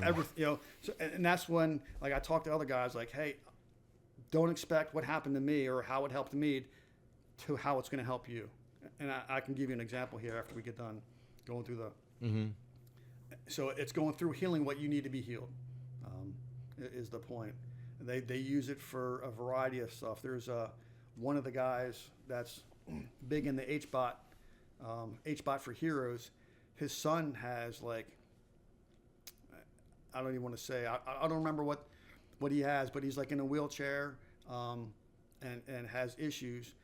And he goes in and does dives a couple times a week. I mean, little kid. And now he's able to walk. Oh, shit. From like his kindergarten classroom to like the library. He's like leaning on something, but couldn't do that at all prior. Before to this, it's helping him out. So I mean, it's a wide variety of things that it helps. Mm-hmm.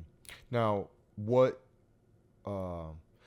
cognitive or brain or what kind of mitigation have you seen from it for your personal? I know you mentioned migraines on here, the side-to-side tinnitus or the ringing of the ears and the vertigo. I haven't had any of that stuff. I still have slight ringing in this year. I've always had that. I don't think that'll ever go away. Yeah.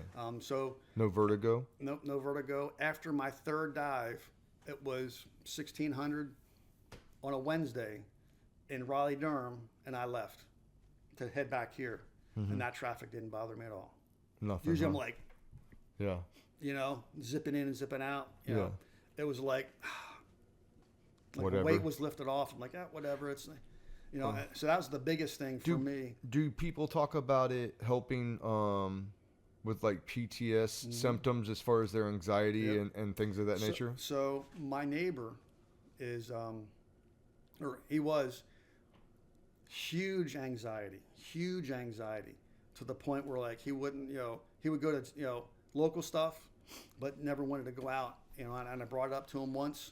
And he's like, yeah. But then he started thinking about it like, oh no, I got to go up there. I got to be around people. I got to do all this other stuff. And and then like, I asked him like, hey, did you call? Did you like, yeah, I started filling out, but I didn't finish it up because it too much of a commitment. And I was like, okay, cool. Brought up in front of his wife a couple weeks now later. You're talking. And from that, he ended up going to it from a guy that wasn't able to really, I mean, he was able to function in the neighborhood, but he had his pattern he had to stick to and very and all tight that. routine. To guess what? He finished his 40 dives. His wife was having 40? 40. So they pay for 40 dives. It might be 60 now that they pay for. So he did the full protocol. Is he doing it every day? Did he do it every day, or did he do it a couple of weeks? So he was doing like I did. He would drive up and do like 1 or 2 today, and then spend the night, and then do 1 or 2 tomorrow. Okay. And then come back. Okay. Because his wife was having medical issues. Yeah. And in that, he did she needed to be near like Duke Medical.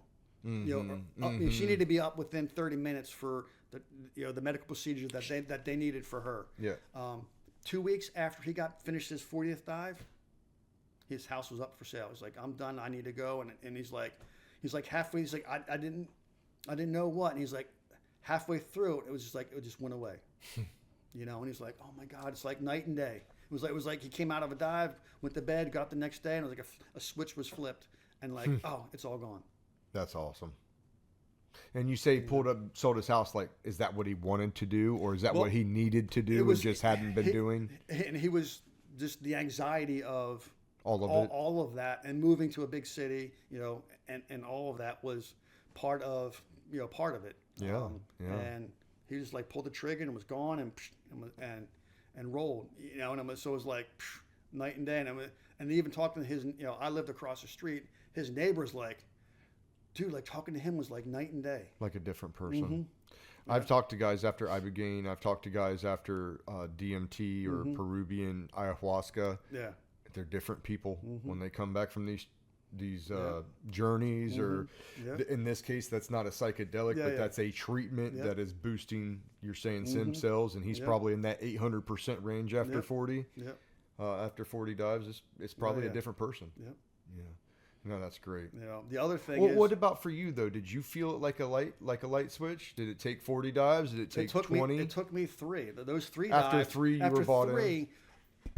Like I said, I was driving home, and usually after going to BSR, the anti-terrorism basic driving course, I was always like, I was just like, so for me, the light bulb clicked after 3. Like, oh, this is definitely helping. Yeah. And then I noticed, cognitive, being able to recall words. I can say your memory is fucking incredible. I won't have recollection that I had a conversation, and that's frustrating to me. It's like. And it could be a conversation I had 35 minutes ago, an in-depth conversation. And somebody tells me, "Hey, man, you already committed to this. Whatever it may be." Yep. And it's like, no, I don't remember that. You're not going to use like my symptoms against me. Fuck you. Yeah. You know what I mean? Yep. But no, like I really had this conversation, and it just didn't log. Right. Yeah. So I mean, that's frustrating. It definitely helped me with that as well. Did you have that prior to? I did. Yeah. Okay. I had trouble with being in a conversation and knowing the word I want to speak and not having phrase recollection. I can't pull that out, the specific word I want. I know, and then I have to like describe the word, and then like 3 subjects later, I'd be like, airplanes or whatever it is, and I got it. It finally popped up, but I was having those, and it helped out with that as well. Yeah. I've looked at this for a long time. The big thing is like access to it was an issue, and then having to be in Raleigh a couple of days a week is tough for most people. So the big news is that came out, I don't know, 3 or 4 months ago, is they're opening a facility like close to like the courthouse in Jacksonville with the chamber. That's different. Yeah. So because I would go every day. Well, and that was why I was trying to wait to do the other one when it was close, because then I could do every day of the week. That's what I'm saying. You could do 2 a day. I could do 2 a day. That's 2 hours. And then. Yeah. Now, do you have to? Sorry. Do you have to break it up? You do. So you do it. So initially, they told me, which was frustrating to me because it changed how I did the protocol towards the end and from the beginning. They said you have to have 4 hours between dives. Cool. Okay. So then you do the math, like, oh, I can come in early and I can only do this other one in the afternoon. And then I like, oh, well, you can do the 11:30 one and the 3 o'clock one. How? Well, so then I was like, well, that's 3.5 hours. Like, well, that's okay. And then I was like, then they're like, hey, you could do the 1 o'clock one and the 5:30 one. That's 3 hours because it's an hour and a half. So it's ending at 2:30. I'm like, but that's 3 hours. Like, that's still good. You just need to have a dive in between. I was like, why didn't you say that initially? So an hour. Well, I mean, so or an hour and a half. An hour. It's a couple hours, but it's not a hard fast 4 hours or 3 hours. Now, did they say why? It's just to let your body dissipate some of that oxygen out. Okay. You know. Okay. Okay. So I mean, it's a medical. There's a specific reason. It's just how they lay it out initially. To me, wasn't quite as accurate towards the end. So I was able to do more dives towards the end because I could come Faster. up and do. I could come up on a Tuesday and do a 1 o'clock dive, and do a 5:30 dive. Get up the next day and then do a morning and early afternoon dive, then drive And back. then dip. So I was able to do 4 in 2 days versus the 3. I could have finished it sooner. And you could do that in 10 weeks then and have 40 dives. Yeah. Now, are they saying it doesn't matter how elongated it is, or it's better for you if you can stack them closer together? It's better if you stack them closer together. And then after 40 dives, do they recommend like upkeep or? I've been told different things, but for the most part, if you come back for a couple dives a year, that would help Just maintain you? Yeah. So like your stem cells are going to continue to produce even though you stop diving? No, but what was fixed over that time. Okay. And then it's just more of like, you might slide back just a little, but then by doing a couple more dives. Imagine a person had access to a chamber every single day. Mm-hmm. They would recommend every single day use it? I've seen some that have bought them and put them in their house. Shit. I mean, they're like a small thing for like one person, but I've seen go in there and watch a movie for an hour and then like a sauna almost. Yeah. You could treat it. Yep. No shit. Good shit, man. Oh yeah. So like I said, there's the one that's coming here to Lejeune. I want to say it's going to open early 2026. By the courthouse, not on the base. Yeah. It's out in town. I want to say it's Extavita again is the one that's going to be the doctors that do it. And then HBOT, the number 4, Heroes. Is the nonprofit that pays for veterans to go through. What did they charge out the ass if you're not getting paid for, if you're not covered? No, like if you're a civilian, you want this treatment, you got in a car accident, you got blown up, for whatever the fuck reason you are. I want to say it's like $75 or $100 a dive. A dive. Yeah. So you're talking $4,000 to get 40 dives, and insurance might not cover that. Right. Huh? I mean, so there was one guy. I went to a Heroes Gala or whatever it was that they had for the HBOT for Heroes, and this one guy was like, I don't know, in his like 70s, and he was like, I was having trouble doing anything, standing up, doing these other things, and he's like, he was paying out of pocket coming up from Greenville to do it, and he was doing these dives, and he's like, look at me, I'm walking up here. He's like, everything works. Older guy's like, everything works. He's like, my wife was like, oh, stop. But again, a guy in the 70s was like, everything's working. You can't make me. Yeah. So there's others, awesome. Others that have gone through and have done it that I know, I've seen and talked. And again, like one guy's son is going through every day, or I didn't see him every day, but I'm pretty sure he was there most days of the week doing dives. Yeah. Because he lived local and was. It makes me wonder if they can tie anything or have any kind of like positive correlations for epilepsy or for seizures. So my son, who was medically retired from the Navy, was going. So they have a bigger chamber that can fit 5 and 5, and then there's a smaller connecting chamber in the front of that you can put like 1 or 2 people in it. And the thought process is if you have a medical, like I'm having a medical emergency, they move me to the front, close that door. The front one's closed. They seal it, separate it, and then they bring me up without messing with your dive. Yep. Understood. So that's the bigger one. There's a smaller one that just has bench seats going along the side. Not as comfortable. And they wanted him in that one, and they would do, because he was having seizures, they only wanted him to do a dive a day. Did it help his seizures? It did. It did. It did. It helped his seizures and it helped his migraines. But he would only go down. So they say between 1.5 to 2.3 atmospheres is where the sweet spot is. Like 2 is like the sweet spot, but anywhere in there you get the benefits of it. Yeah. So they were taking him to like 1.5 initially, and then they're working him up to 2, so he could go into the bigger chamber potentially. So it was definitely helping him. One of my neighbors from Florida, his son lives in the neighborhood, and it's a guy I know. And he was driving by, and I saw him one day, and I was talking. He's like, "Oh man, how you doing?" He's like, "Oh, I just beat cancer, and got rang the bell, and I'm doing good." And I was like, "Oh, that's awesome." And then he was talking about, I was like, "Hey, have you ever heard of hyperbaric oxygen therapy?" And he's like, "Funny you should mention that. As part of my cancer protocol, I went and did a dive a day, and it helped everything heal, in conjunction with all the other stuff." So I mean, it's getting out there that it's the realization that it's actually helping, in more things than just TBIs and other stuff. No. It's helping your body heal is what it's doing. Yeah. No, that's awesome. Yeah.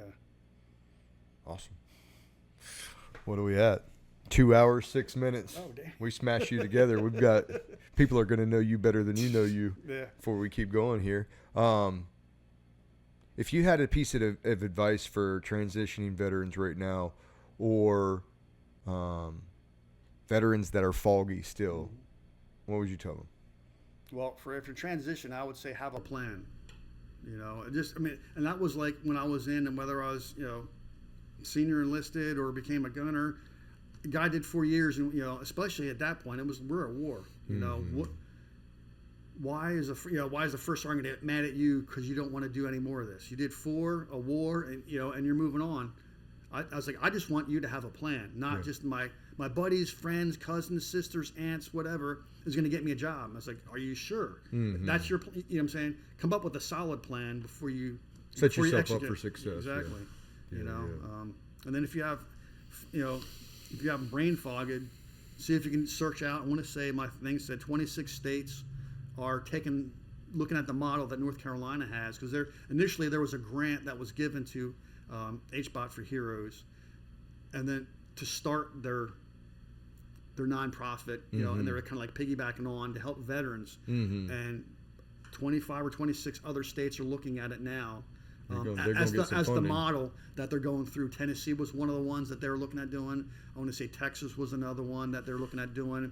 And when I say doing it, is having this government funds pay for veterans to go through and do this. They should pay for it, in my opinion. We don't have to get on that bandwagon, but they went and did what they did for you. Exactly. You take care of them until they expire. That's how this is supposed to work. Yeah. Oh, no, that's super dope. What would you say to somebody, even a senior enlisted guy who's about to transition out of the Marine Corps, maybe, or Army or other service branches? Yeah. Because we both know that there's a word called purpose, and when they get out and they don't have that anymore, there's a bit of angst. What would you say? I mean, again, plan. Yeah. Planning, especially when you're like the senior enlisted or officer or whatever, if you can, go to the transition class isn't the greatest, but if you go to that 2 years out, you can look and like, I can plan. You don't have to hit every wicket in that one. You can pick and choose which ones you go to. That can get you moving forward before you're at the year, your year. When you start that, it's like a freight train that's going along that you just can't stop. That's right. But if you go to one before, it can get you thinking about stuff and preparing things in advance, and then kind of go forward from that, if that makes sense. Absolutely. Yeah, definitely have a plan, because like you said, once the train chews the first time, it's a blink of an eye, and now you're out and wondering why you didn't get a plan together. Yeah. All right, cool, Mike. Again, part 2. It was awesome. It's always awesome, and I look forward to more conversations with you, whether it be on here or not on here. Sweet. I always get something out of it. So appreciate you being on, man. For Choices Not Chances, that's it for today, guys. Again, if you're just watching this one, go back, watch part 1. If you've already watched part 1, hit this one up. If you got any questions, comments, concerns you want to shoot out, let us know in the comments section. And I'll be sure to go down into the bio where I'm going to have this HBOT stuff for you to do your own research and come to your own conclusions about what you want to do for your recovery. So until next time, Choices Not Chances, guys, signing off.